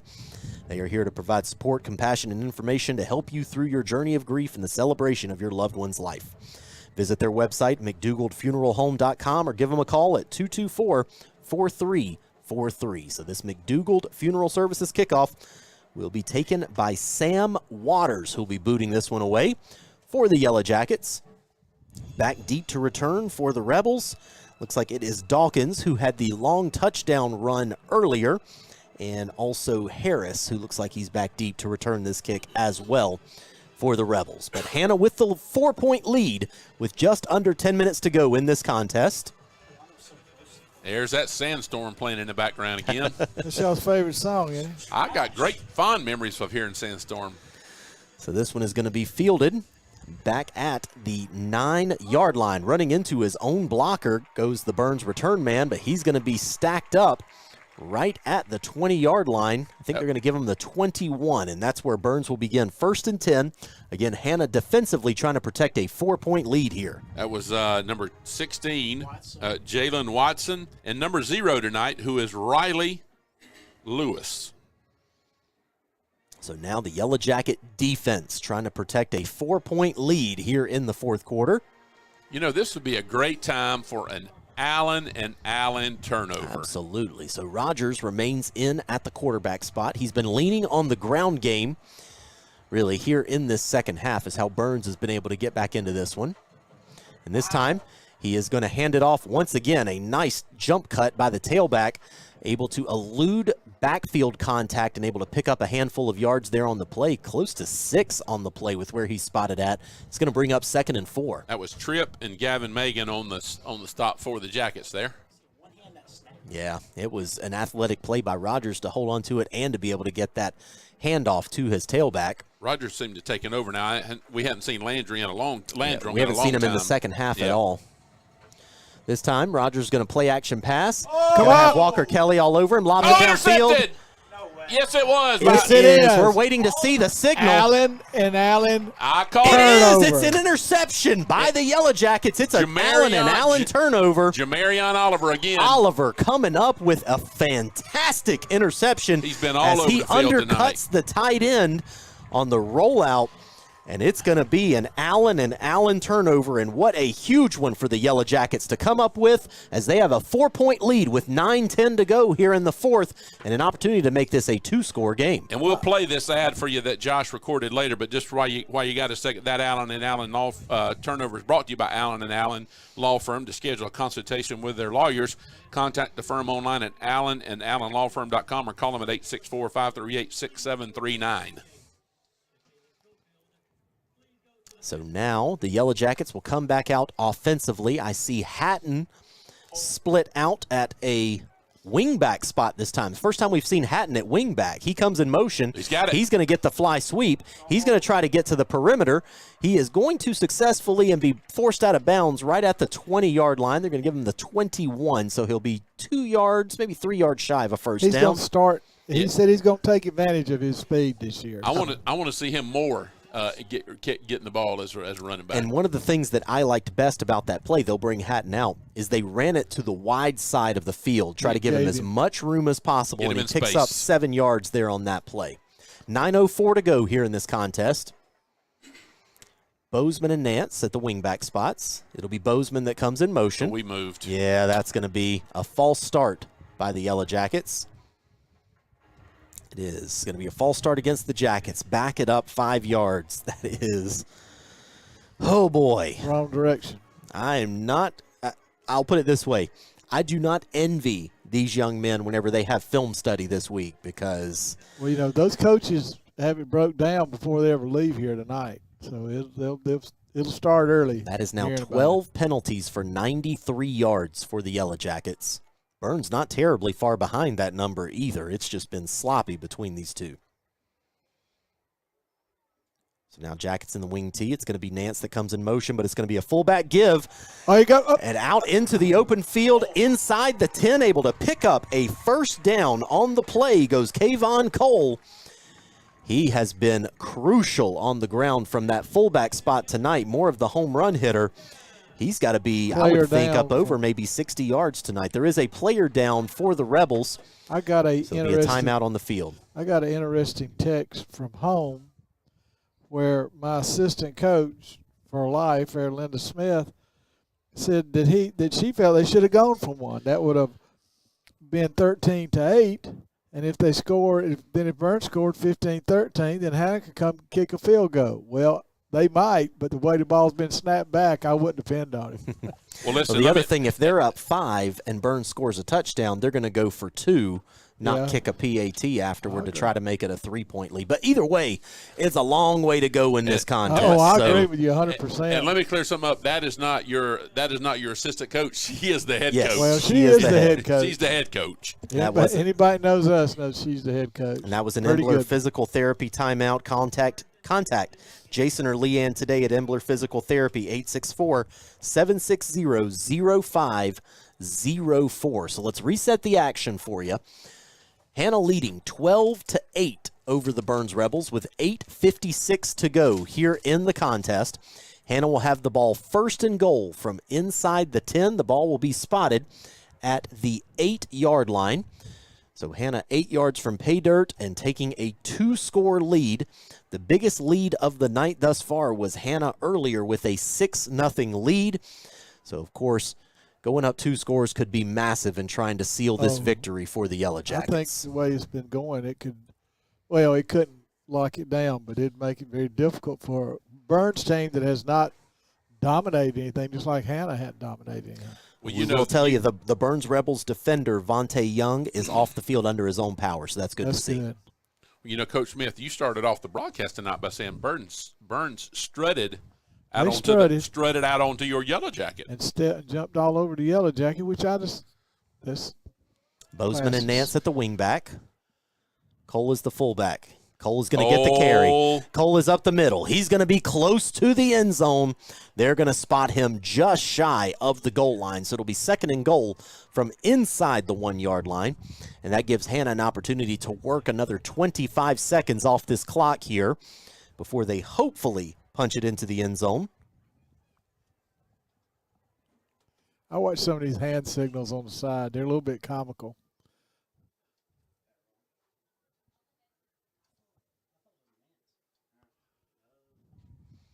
So now Hanna with their quick huddle. Looks like they're going to come out with that turbo huddle, stay in the tight wing tee. Bozeman comes in motion, but it's going to be a quarterback keeper for Cunningham, and he's going to go into the end zone. The Yellow Jackets sting him for 6, take an 18-8 lead with the extra point pending and 8:08 to go here in this contest. This time, let's kick it. The lights flicker on and off on purpose. And there goes the scoreboard. And there's Kevin's daughter down there just shaking her pom-poms. That's right. She gets her athleticism from her mother. From her mother, yes. So we await the PAT. There's a Byrnes defender that jumps offside here. I don't disagree with that, Cam, because if you score the 2-point conversion here, then what you're doing is forcing Byrnes to have to score 2 touchdowns. We're going to see how good Byrnes throws the ball because that's what they're going to be forced to do.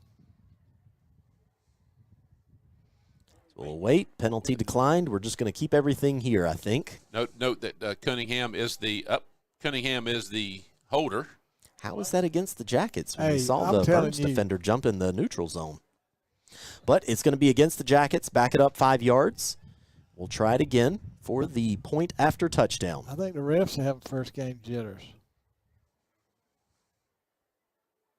Snap is better this time. Able to get the kickoff. Wow. It is up, and it is good. 19-8, our new score. Might have scoregami here.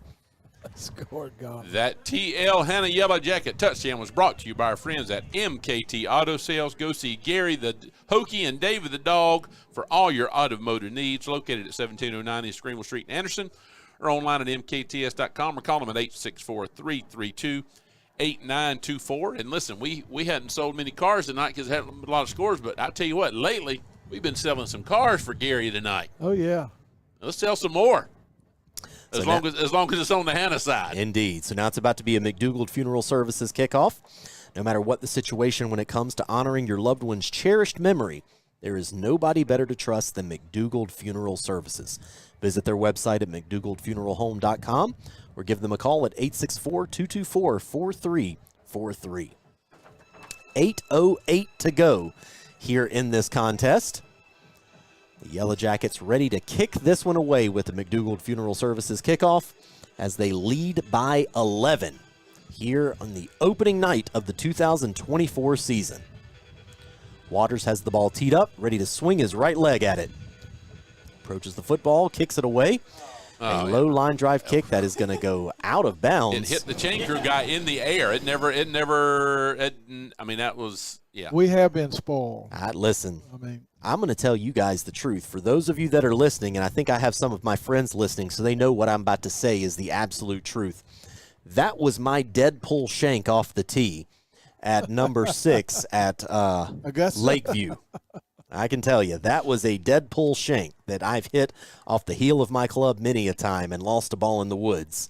So that ball's kicked out of bounds. Byrnes will take over 1st and 10 from their own 35-yard line with 8:08 to go. That 11-point lead looks mighty good right now, though, boys. It definitely looks better than what was there before. So now the Yellow Jacket defense trying to come up with another stop. And I think they've gone back to Landrum at quarterback. They have. Landrum this time lobs it underneath for a crossing route to a tight end.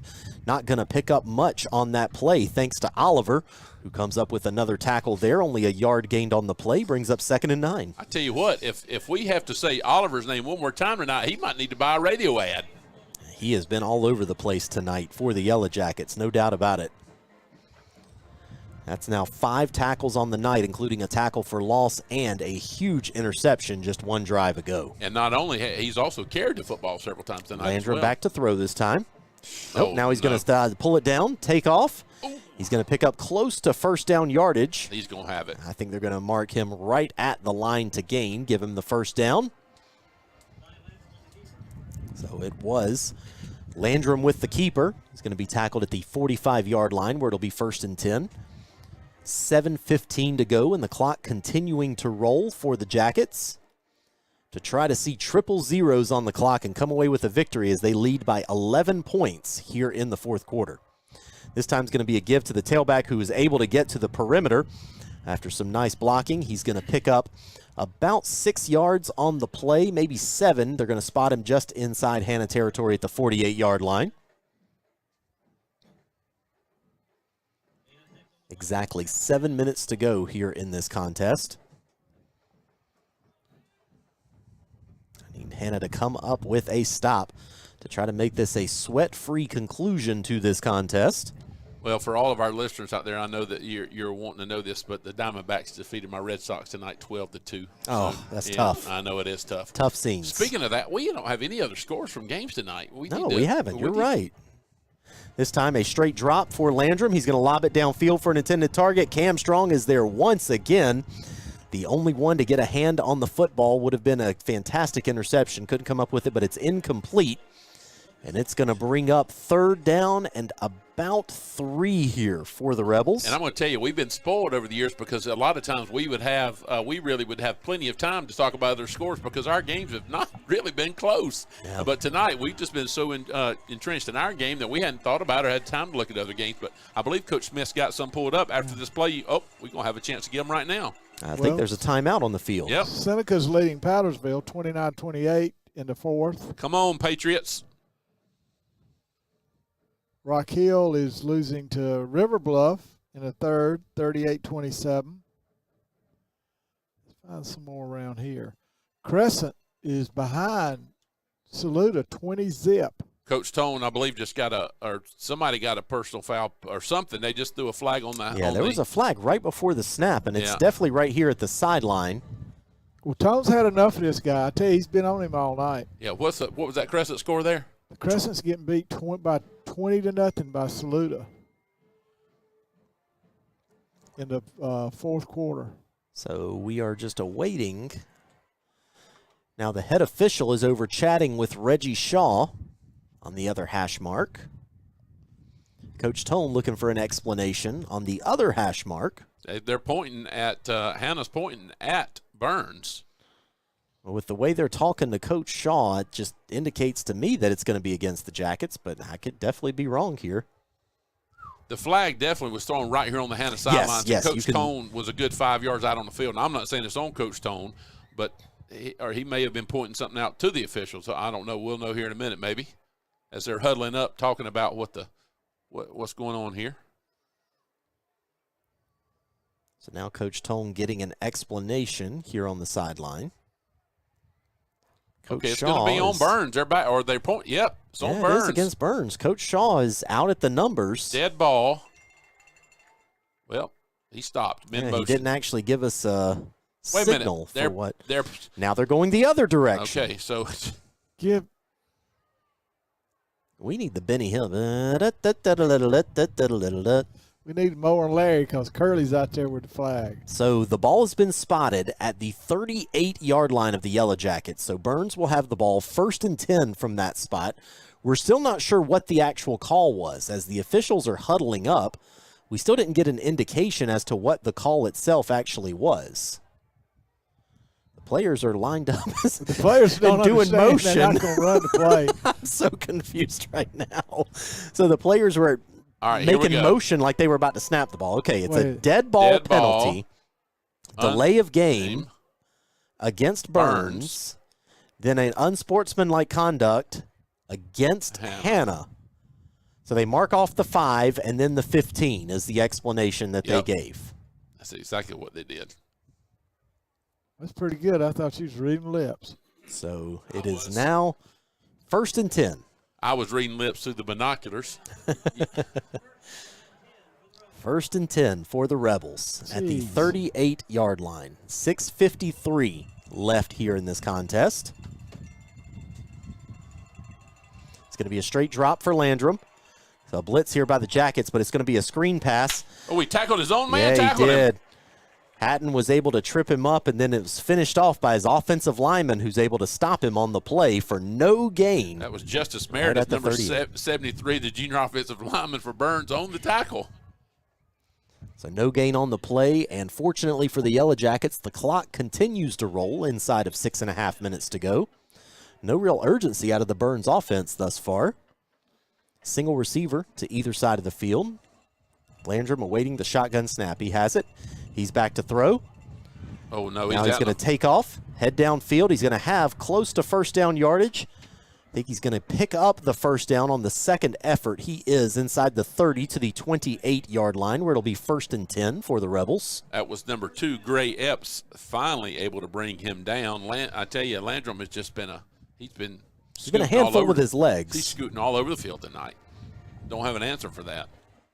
So now Landrum this time is going to hand off to his tailback, who thought he wanted to go left. Now he cuts back to the inside. Come on. A great job, a couple of stiff arms, and is able to pick up another first down as the vision allowed him to cut to the backside where there was no contain. It'll be 1st and goal. Are they at the 10? They are going to call it at the 10. So it'll be 1st and goal for the Rebels at the 10-yard line. Again, Hanna with an 11-point lead, but Byrnes threatening to score to cut into that, to cut it back to a 1-score game.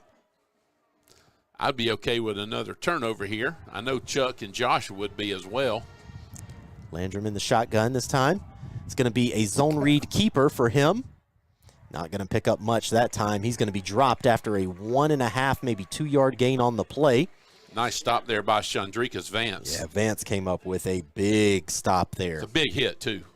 out of the pony position. Coach, what's the pony position? Pony's one of his D-backs. He's like a corner. He can be an outside linebacker or be a corner, whatever scheme they're wanting to. But it's like Epps was a pony last year. We got a stoppage in play Second here. and goal. There's a stoppage in play. So they're going to bring in the backup quarterback. He's walking off the field. Landrum's coming out. I don't know if it's a equipment issue, but they stopped to get Landrum off the field. Rogers this time rolls out to his left. Going to lob it downfield for an intended target. Touchdown. Looks like the catch is made for a touchdown. The pass is complete to number 18, Jackson Buckley, who comes up with the touchdown catch. 19-14, our new score with the extra point pending. I'm telling you. So we got some work to do, fellas. We got some clock to run. Oh, there's a flag down. Uh-oh. Oh, so this Don't one will be tell coming me back thanks to penalty. Oh, there's a late flag, too. And there's a late flag that comes in. I got to imagine Byrnes chirped a little something because they didn't like that penalty against them. You sure hope it was Byrnes that did the Better chirping. be Byrnes. I can't imagine why Hanna would have said something, but Children. yeah, who knows? That's Here true. we go.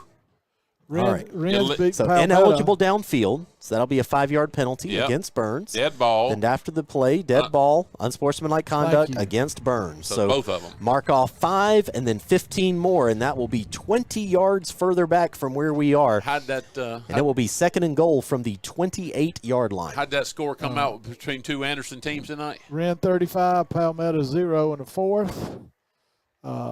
Easley's beating Pickens 34-26. Spartanburg's losing to South Point in the fourth, 23-25. So Powdersville 28, Seneca 29 in the fourth. come on, Powdersville. How about BHP over Broome 45-7. BHP is a handful. It's funny you mentioned 45. That's what temperature it is here in the booth It's right getting now. that way, and we're getting ready to break that thing. Second and goal from the 28-yard line. Thank you for putting in that work order. And Landreth that's back in at quarterback for the Rebels. Empty set for Landrum. He's back to throw. That's Looked right pressure. initially. Now he comes back the other way, tries to find a target, but he's going to be corralled by a 3-man rush from the Jackets. Look, it was Jaden Martin who was in there with some pressure, coming up with a sack on the play. So it's going to be third and goal from the 31-yard line, and the clock continuing to roll. That Yellow Jacket defensive front, it's only 3 people, but they are wreaking some havoc out there tonight, Coach. I'm going to tell you, they're very Coach Rochester. That's who they need to pat on the back. Coach Rock. It's their strength coach. Those, like you say, those boys are playing tough up front. Third and goal from the 31. Landrum's going to roll out to his left, lob it downfield for an intended target. Incomplete as the sidearm throw falls harmlessly to the ground. He was looking for his big tight end, Darian Griffin. That's a large man. And that incompletion is going to bring up fourth down. I wonder if that guy's getting recruited. He is a specimen. And to be honest with you, I actually don't like that play if you're Byrnes. I would run just a halfback dive, pick up yardage, and kick a field goal because a field goal still keeps it a 1-score game. Now it's fourth and goal, and you've got to throw it into the end zone. Yep. The Jackets defense is backing up a little bit because you got to keep them in front of you here, obviously. Definitely. Come up, It come doesn't up. matter. They Don't got need him. to because it's going to be a he sack on the laterals play. it back, He and he's laterals it backwards. Come up, somebody. The tailback is trying to stiff arm, trying to make his way downfield. A couple of blocks on the play, but it's not going to be enough. The ball carrier is going to be tackled on the play. There is There's a a flag that flag. comes in late. I think this is going to be a crackback block against Byrnes. I think it's going to be a penalty against Byrnes that will likely be declined, and this is going to be a turnover on downs back to the Yellow Jackets with 4:02. Turnover. Yes, indeed. But, I mean, here they had him. He flips it back. The guy comes over here. I kept waiting for him to go right down the side, make it to the end zone. Those referees, I will say this, they have stayed confused all night. They've been consistent. See Oh, if you want to play the phone? Yeah, with the first chance we get, we'll play the ad for them. Yeah, we'll try and give you that ad here in just a bit. And we make sure that we get Allen and Allen their advertisement out there. We're still waiting A couple of for some indication from the officials. Critical turnovers tonight that's been key here. It's going to be hard to sneak it in here. We'll have to wait until there's a stoppage in play. Yep. It had been pretty, and it's been messy. Of course, there's still 4 minutes here. I think that scoreboard is beautiful. Just being honest with you.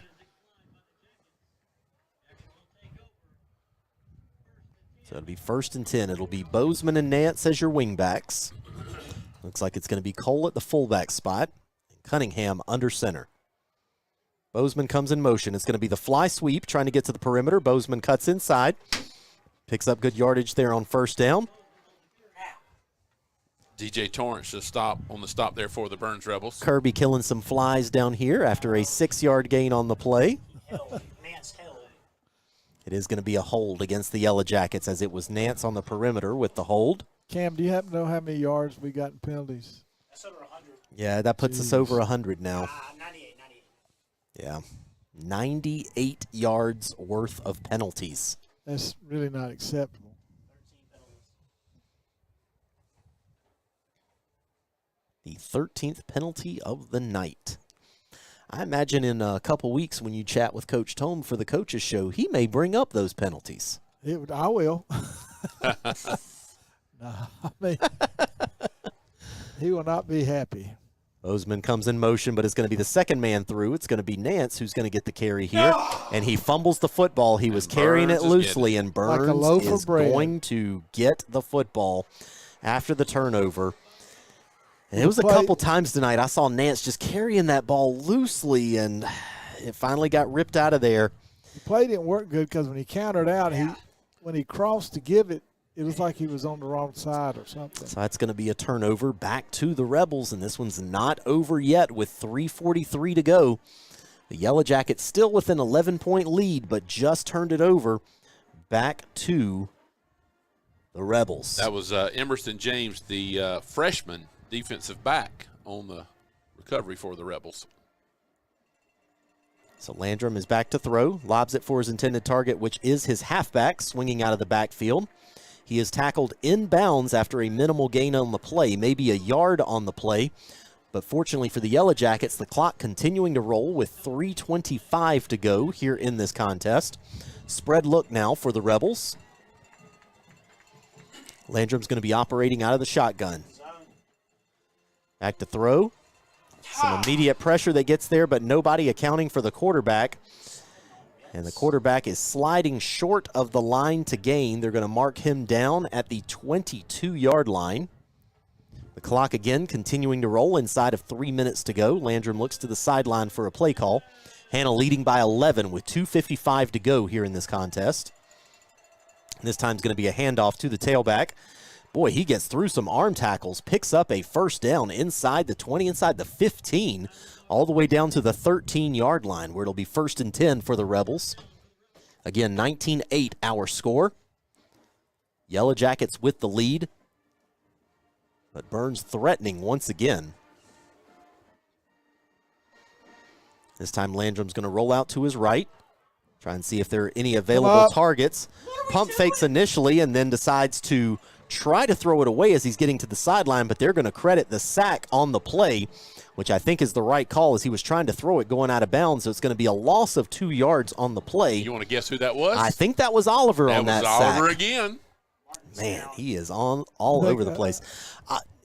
Martin is down, but I think it's more fatigue than anything. We got another score for you of a region team. So Martin's going to check out. JL Man 56, Midland Valley 0. So Ethan Cowart will check in at one of the defensive end spots. And it's going to be the big tight end who is open over the middle of the field, and it's going to be complete for the touchdown. No flags on the field, so 19-14 our new score. And, of course, the Rebels will go for 2 here to try to make it a 3-point game. And then you can anticipate the onside kick. That will be forthcoming.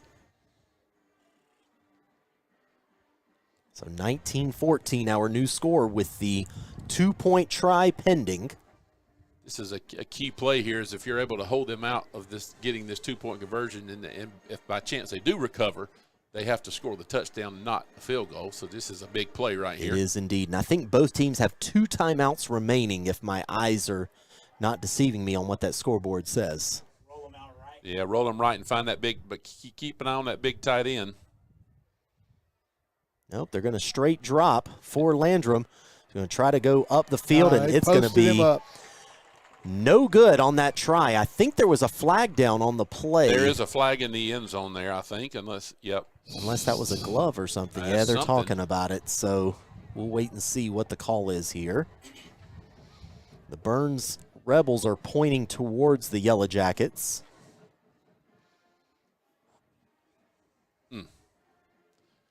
It's going to be yet another penalty against the Yellow Jackets. You can tell Coach Tone's body language. He's about had it. The 13th penalty of the night. I still can't see what the call is. Yeah, we're still waiting for the official to indicate holding. Defensive holding against the Jackets. Got to put it down at 1.5. Maybe they'll try to run it here. Come on, Hanna. Let's go. Let's go. Let's go. 19-14 our score with 2:07 to go. What you want them to do right here, Coach Smith? Byrnes is going to take a timeout. Byrnes is going I hope so. Oh, that would be huge. There's a player down on the sideline. Number one, the quarterback is over there who's injured. Oh, okay. I just noticed that.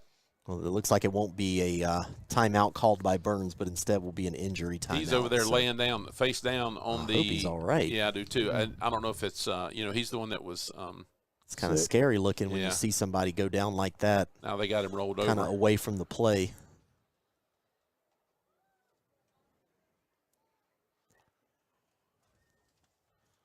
While we got a minute here, we'll tell you about a couple of our sponsors as they tend to Landrum. Oh, real quick, don't forget, coming up after the game is over, we are going to have the post-game wrap-up show brought to you by Sullivan King Mortuary. So we appreciate their sponsorship, and, of course, we'll tell you more about Sullivan King whenever we get to the end of this contest. Right now, let me tell you about my friend Scott Smith and his crew at CleverTex. Their team has over 20 years of experience helping businesses and individuals make the best use of their technology. Whether it's slow, outdated, or time to replace, supporting your technology is their job. Your office should be fast and frustration-free so you can focus on your business. CleverTech services the upstate and northeast Georgia. Find them online at ct-anderson.com or get a free business consultation by calling 864-225-1888. Terrence Roberts, State Farm is your go-to destination for all your auto, home, and property insurance needs in Anderson. With a focus on auto, renters, and homeowners insurance, Terrence ensures your family has the protection it needs at an affordable price, all with the backing of a company that's been doing things right for over 100 years. Our goal is to make sure policyholders have peace of mind after every contact and interaction. So if you need someone to be there when things go wrong to make life go right, reach out to Terrence Roberts State Farm at 864-231-9312 or online at terrenceroberts.net. I will say Landrum took a huge hit on that two-point try when he got stood up on that play, so they're still tending to him over on the sideline, just to update everyone. Bill Brissy Real Estate, serving the Anderson area for more than 41 years. Bill and his team are active in the community and know the surrounding territory well. They specialize in lake property, land, and commercial properties. If you need office space or industrial space, Bill can help with that too. Call Bill Brissy at 864-226-7380. Phil's Jewelers. Phil's Jewelers is the finest supplier of jewelry and watches in the Electric City. We help make every piece of jewelry as unique as the person wearing it. We offer a wide range of fine jewelry, watches, and we specialize in engagement rings. Cam, go by and see them at their iconic location in the heart of Anderson at 116 North Main Street. That's Benji and Christy at Phil's Jewelers, or give them a call at 864-226-7635. What we need to do right there is make sure we let Miss Linda know that Phil's Jewelers also sells other jewelry that Coach Smith needs to buy for his lovely wife to make sure he keeps her happy. The head coach. Let me tell you, at my house, there's not anything that doesn't come from down there, and I got one everything he's ever made and sold, because they deserve it. Landrum is up on his feet. He's being helped further away from the sideline, so still being tended to. So it'll be Rogers coming back in for this two-point try. As we mentioned before, Landrum took a huge hit on that two-point conversion try. But here, the Jackets are leading by 5, but trying to stop this two-point conversion try. It's going to be a handoff to the tailback, who's able to get to the perimeter and into the end zone for the two-point try. Despite the blatant holding by the entire left side of the offensive line, no call from the officials. The tailback, Somebody's hurt. That's not good at all. I mean, hopefully just cramp. Okay. The way the players were signaling to the sideline so quickly for looked- Byrnes, it looked like it was worse than it was, but I think he's just cramping. So I say just cramping as I stand up here in a booth, in a climate-controlled booth. So it's easy for me to say just, but the two-point conversion is good. So to reset everything for you, 19-16, the Yellow Jackets lead with 2:07 to go here in this contest. Both teams still with 2 timeouts remaining. The Yellow Jackets be receiving this kickoff. Don't know if Byrnes is going to try the onside kick here or not, but Yellow Jackets will hopefully have the football after this kickoff, and then 1 first down will end this contest here tonight. Well, you're correct, and we all know they're going to onside kick it. And, well, this is the biggest play of the game coming right here. Yeah, you would think. Because whether they onside kick it or if they kick it deep, it's still going to take 1 first down to end this one. So I think they are going to try the onside kick here, Coach. That would make the most sense. I don't think the defense is good enough not to try the onside kick. Yeah. Got the hands team up there. Yeah, you've got 5 up close, 4 right behind them, and 2 deep who are just there for safety purposes. But this one looks like it is going to be an onside kick try. And I think the onside kick is going to be kicked towards us, towards the press box side of the field, the way they have 6 guys lined up to the home side of the football. You got Gavin Magan, Jamarion Oliver, and Walker Kelly out here to this side of your hands team. Must be getting a cold. Well, it was a little frigid in here, so that wouldn't surprise me, Coach. It's getting a little muggy now, though. Somebody must have reached over and turned that up. Nah, it's turned off. I think we found the culprit. For the next 2 minutes. Kevin, I think we found the culprit. Okay. Again, 19-16 our score, 2:07 to go, and here is the onside kick attempt for the Rebels. The ball is teed up. 10 yards, fellas. Got to go 10 yards. And we are set. The kick is on its way. Walker Bounding Kelly. kick, that's going to be Walker Kelly, who grabs it and falls down at the 49-yard line. Again, this game is not fully over yet because the Yellow Jackets, with the 2 timeouts remaining for the Rebels, will be able to work probably about 50 seconds or so off of this clock if they do not pick up a first down. 1 first down, and the 1 game first will down be over. ends it. That's correct. 1 first down will end it.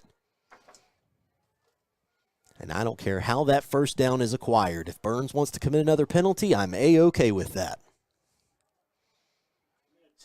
And hold on to the football here. You remember what happened last time we had the football? Nance and Bozeman are your wingbacks. Cole is the fullback. Yep, this time it's going to be a fullback give on the play to Cole. Cole's going to pick up no yards on the play, and it will be a timeout for the Rebels with 1:57 to go here in this contest. So again, 19-16 our score. Imagine we'll see another running play here on second down. Really want to see that first down here because I don't want us to have to punt the football. Punting tonight has been a bit Now shaky. Yeah. is the time I would like to see the quarterback keeper for Cunningham. And here's the reason why. Or if you really want to shock them, drop back and throw it. No, please don't do that. Here's the reason why. Cunningham keeps, even if he's tackled, it runs a bit more time off the It's clock running than time does off a time. traditional handoff Handoff. does. As we get on. And it gives you the opportunity that if they don't check him on the backside, then you've got an opportunity to pick up a first down there.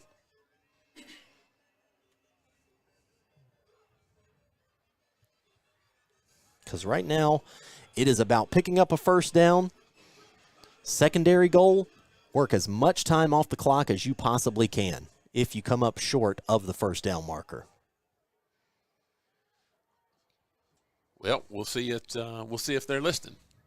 They're just on the other side of this wall right here. Yeah. The wing T look. Going to be Bozeman that comes in motion. He's going to get the fly sweep. He's going to cut inside. Again, another nice perimeter play that works a few seconds off the clock. Timeout. So 1:50 to go and a timeout on the play after a 5-yard gain for the Jackets there. So it's going to bring up third down and a long 5 after this timeout. While we've got a second, let's let the folks hear from our folks at Allen and Allen Law Firm. I'll pull up the ad here so we get a chance to hear from them. You're the golden voice of Josh Allen. Yes, indeed. This is Josh Allen with the Allen and Allen Law Firm, representing clients throughout Anderson County and the upstate with a wide range of legal services. Established in 1988 by Chuck Allen, our firm has a long-standing reputation for providing high-quality legal representation. The Allen and Allen Law Firm has over 40 years combined experience handling a variety of cases such as wrongful death, serious personal injury, criminal defense, family law, and sports law. Our loyal clients appreciate the hard work and dedication that we put into each case. We take every measure to ensure that our clients are represented with the utmost care and professionalism, and we are committed to protecting your best interests. We're back to the action here as it is 3rd down, and the Yellow Jackets with an opportunity to try to salt this game away, and Sugar is going to get the Rebels to jump. Oh, that is huge for the Jackets. That's going to be a free 5 yards. I don't know if it's going to be quite enough for a first down, but it's sure going to make things a heck of a lot closer. If you look to where it, just shy of the line to gain. Literally, I don't even know if we can call it inches plural. Now you just give the ball to Brandon. He takes a snap, falls forward, right? Or you want to give it to the fullback? No, I'm good with just a halfback, or excuse me, a QB sneak is A-OK, the one we ran at the goal line. So now the officials are going to chat about this one. They're going to say, do we need to measure this?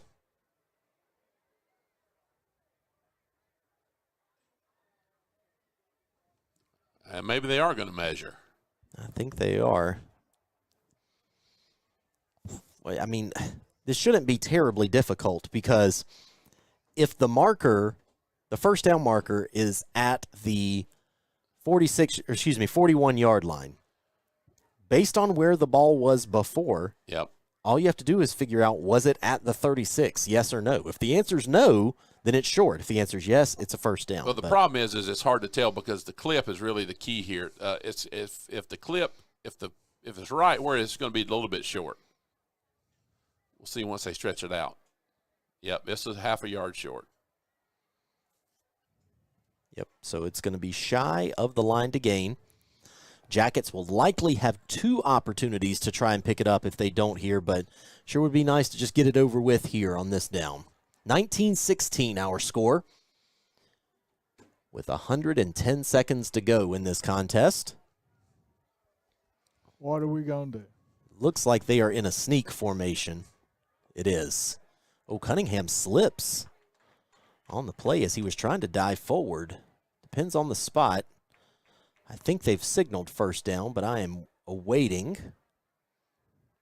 The officials over here got his foot. His right foot should be first. Well, come on, Mr. Ref. The clock is stopped because I guess they're going to measure this.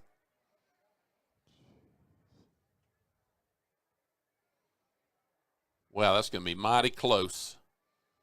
I think he got it. I don't think if again, it's hard to see where they got the clip over there on the sideline because once you move it to the sidelines, it's not. It doesn't have to be stretched out. It's going to be really close.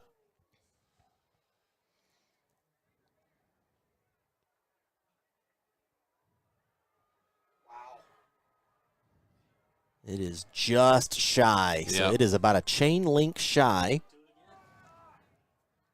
Yeah, this time don't fall though. I think they'll hand it off. I think they'll give it to the fullback. It's too much time for them not to get this first down. And forgive me because I don't know why I'm questioning myself on this, but is the play clock typically 25 or 40 seconds?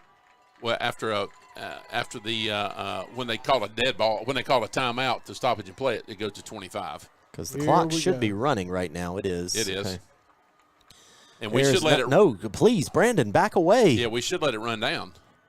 There we go. So we're trying to run Sugar. Nobody bites on that one. I think we'll run it all the way down and take a timeout.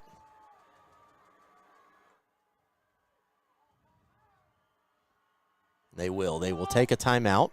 Yep. with 1:20 to go on the clock here. Set the situation up for him, Christopher. Tell him what's going on. 19-16 our score. Yellow Jackets with the lead and the football. With 1:20 to go. It is 4th and a chain link from the Byrnes 41-yard line.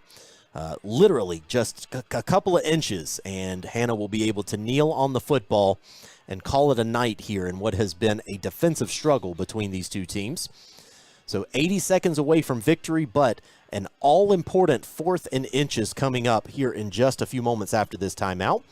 And then, of course, once our game is over here, we will have the Sullivan King Mortuary post-game wrap-up show.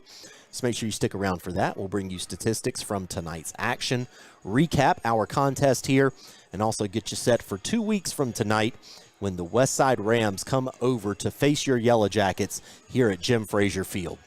But business to attend to here as the Yellow Jackets need to pick up a first down on 4th and inches here as they try to salt this game away. Well, here it is. It's going to be Cole at the fullback spot. It's going to be Bozeman, and it's going to be Nance at the wingback spots. Cunningham as the quarterback.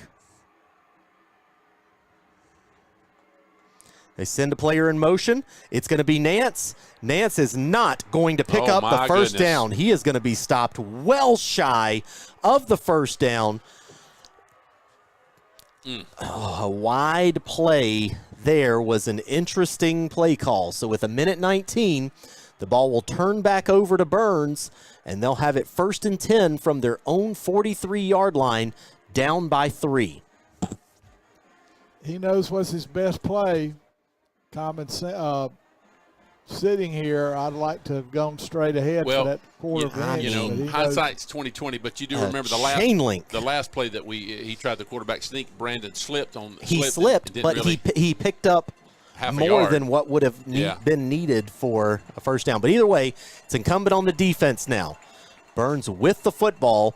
And that 22 is in there, the Georgia, So looking to go downfield instead. The quarterback's going to try to take off, head downfield. He's going to be stopped shy of the first down marker. I believe he marked it a first down. Are they going to be generous and give him that first down? Ooh, they are. That was generous. But it does stop the clock as they'll set the chains. 1:10 to go into Hanna territory at the 47-yard line. Jacoby Fuller is the back. Rogers is in there. He's going to lob it out on an out route for his tight end. It's going to be complete to the 40-yard line. Just like that. 1:02 to go. A minute to go, and they're down to the Hanna 40 already. And the Yellow Jackets do still have a timeout remaining. So if they need to get a blow for their defense and get the right play call in there, they need to do so. But it's a spread look here. Rogers, the quarterback. Bit of confusion out of the Yellow Jacket defense, but they're able to get set prior to the snap. Martin's going to try to get the pass rush, but he's unable to do so, and the pass is complete out to the flat. Another 5 yards gained, but it will be a first down for the Rebels as the ball will be spotted at the 37-yard line. So it'll be 1st and 10 with 56 seconds to go. He's going to run the outs. The Dinkin and the Duncan is working right now. A 3-point lead for the Yellow Jackets they're trying to preserve. They flex the back out of the backfield. He's loose. Trying to go downfield. He is loose, but he's going to be stopped for minimal gain on the play. Hey, you can't push another man off the pile. That's a flag. So now the clock is continuing to roll. The lineman thought we were laying on him. We were laying on him, but he can't come over and push him off. The referees have stopped the clock for some reason. See, now they got to start it back. Well, now the side official's coming in and stopping the clock completely. Now he's stopping the clock. Get Coach Shaw is out there on the field. He's all the way out to almost a midfield. He's past the hash marks. Past the hash. A timeout for Byrnes. They had a timeout left? Evidently. I don't. Am I? How? I don't know. I'm very confused. confused. Give them an entry timeout earlier. But either way, it was a 4-yard gain on the play, so it'll be 2nd and 6, 37 seconds left on the clock. Okay, the scoreboard says they have one timeout left. But I assume we've seen them call 3 timeouts just in the last 2 minutes because they called 2 on the previous defensive possession and they just called 1 there. So they have no more timeouts theoretically. So 37 seconds left here. ball's going to be spotted at the 33-yard line. Oh, the quarterback is hobbling back out there on the field. Rogers is not doing well. So Landrum must be really. Yeah, he got banged up on that two-point conversion try. I wonder if Hanna may try to light him up with a little pressure here. Looks like they're at the line of scrimmage. They are going to bring some pressure. Try to get downfield for the intended target. A nice job as great coverage on the play. Forces the receiver out of bounds. Nice job in coverage there for the Yellow Jackets. Who was that? I think that was Epps down there. Yeah, that was Epps. Gray Epps. Gray Epps. Will's brother Gray. Boy, that was huge. Just keeping him towards the boundary and unable to get his foot down in bounds. What a great throw by the quarterback. But with 29 seconds left, that incompletion brings up 3rd and 6 here. The sideline's your friend. It is indeed. Hanna's going to try to bring some pressure again. Lobs it over the middle. It is complete to his tight end once again at the 25-yard line. They've had some joy there in the middle of the field with their tight end. 21 seconds left on the clock. Cam, can you get the air going here? It's done gotten hot in here with all this hot air. I think it's going to be a spike on the play. No, the clock is running. 17 They're seconds. still looking to the sideline for a play call. They're still waiting to figure it out. They're going to try to run a play here. Instead of spiking it, some precious time wasted, and it's going to be that halfback screen. So he's going to try to get out of bounds, and he's able to do so finally inside the 20. One more play. 4 seconds left. I think they may try the field goal here. Were they setting up for the field goal there? That was very strange clock management. Yeah, but why didn't they spike They could the have ball? spiked it and gotten another 2 plays off, and for some reason they didn't. They're not sending the kick. They are not sending the kicker. This is it, the play of the game here. And there's 20 on the play clock, so they're going to go for it here because they won't be able to get a timeout and get their kicker on the field even if they feel like it. So 10 on the play clock. This is it. The game's either going to be won or lost This right here. is the ball game. They have to get the push. So they're going to have to get into the end zone here, Will Byrnes, if they want to win this game. The snap is back to the quarterback. Martin with some immediate pressure, able to get downfield, just bat it down. It's going to be incomplete.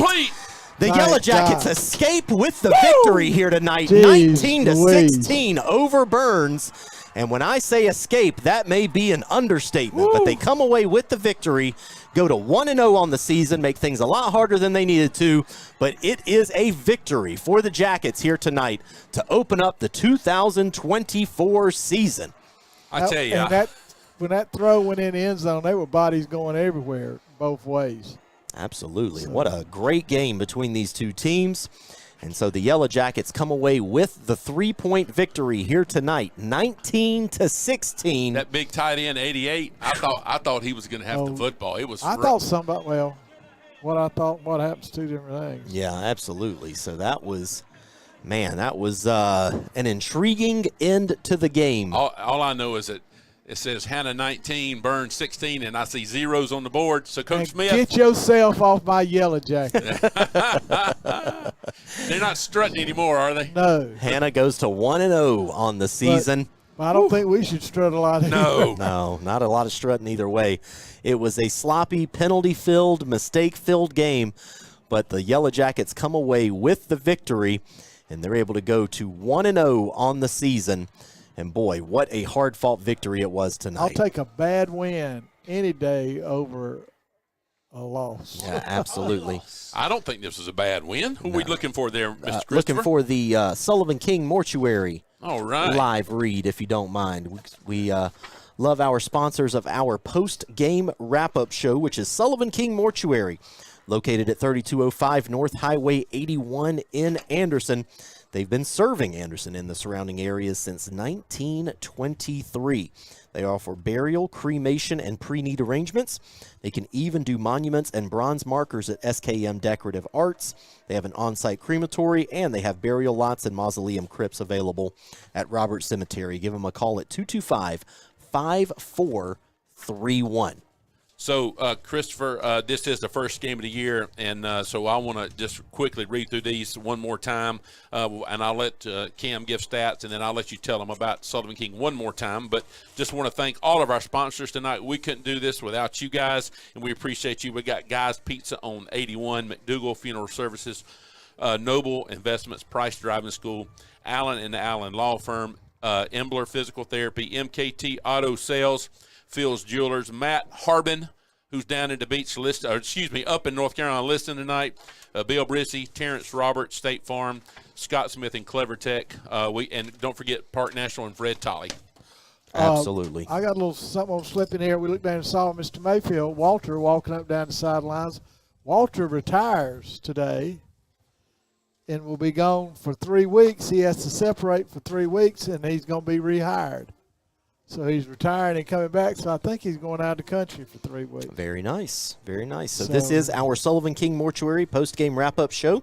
Again, brought to you by Sullivan King. You can give them a call at 225-5431 for all of your burial, cremation, and pre-need arrangements. Let's toss it over to our buddy Cam Bailey, who is going to give us the statistics from tonight's thriller between the Yellow Jackets and the Rebels.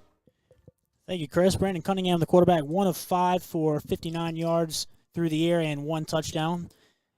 Only 5 attempted passes today. Cole, the fullback, had 7 carries for a team-high 92 yards and 1 touchdown. Went for 55 yards.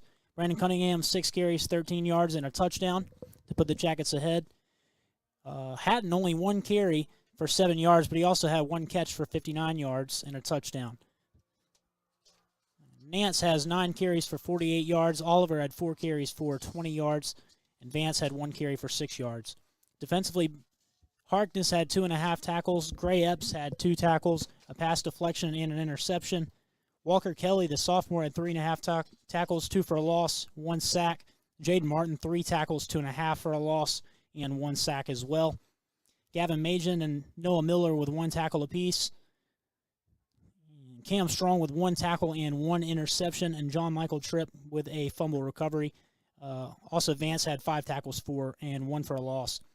And total penalty yardage, Teal Hanna had 13 penalties for 98 yards. Byrnes had 11 penalties for 71 yards, a combined 24 penalties across the board, Chris. A sloppy contest, to say the least, but it is a beautiful conclusion as Hanna comes away with the victory tonight, 19-16 over the visiting Byrnes Rebels. You know, we talk about the biggest improvement being from week 1 to week 2. Hanna certainly needs it with the aspirations that they have this season of trying to make a run back to the state championship.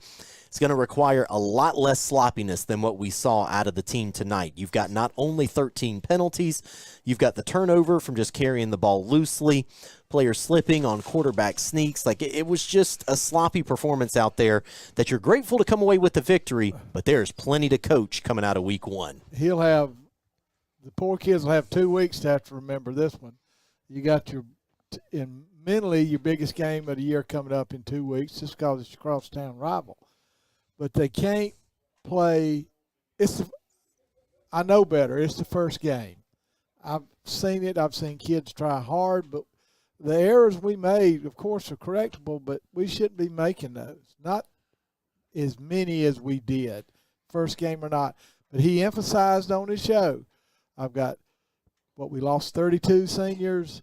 I've got 35, 36. Look, we talk about the Walker boy. You got all this size, all these good players, but they've got to get experience. Well, they experienced about everything you could, from questionable calls to fumbling the ball. So hopefully, as we say, this is a learning experience. You know, you look back to 1 year ago, this very week, and we're wrapping up a first game victory at Bowling Springs last year. What a tight affair that was. And it was a very tight affair right down to the end as well. And I remember us talking about the same things: penalties, turnovers, a lot of coachable moments tonight in practice they'll have.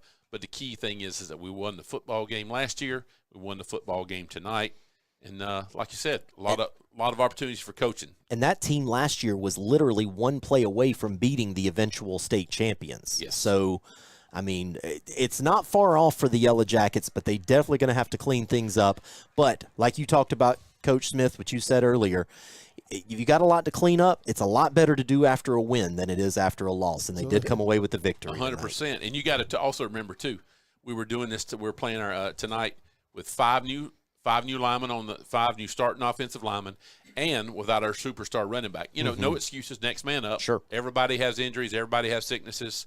But, you know, we found a way to win with all that happening tonight. And so take that as a positive and move on to next week, an open date. That's a good time, and then the week after that, we all know who's coming to town. Absolutely, and that'll be a big one in a couple weeks. So, Chris is right. He said it. We just got to, regroup and go. And you look out there, the kids are happy, the players are happy, the coaches aren't as aggravated as they were. They're saying, well, but hopefully we came out here without anybody hurt. But you saw both teams come in without their stud, I guess, best thing to say. But anyway, win's a win.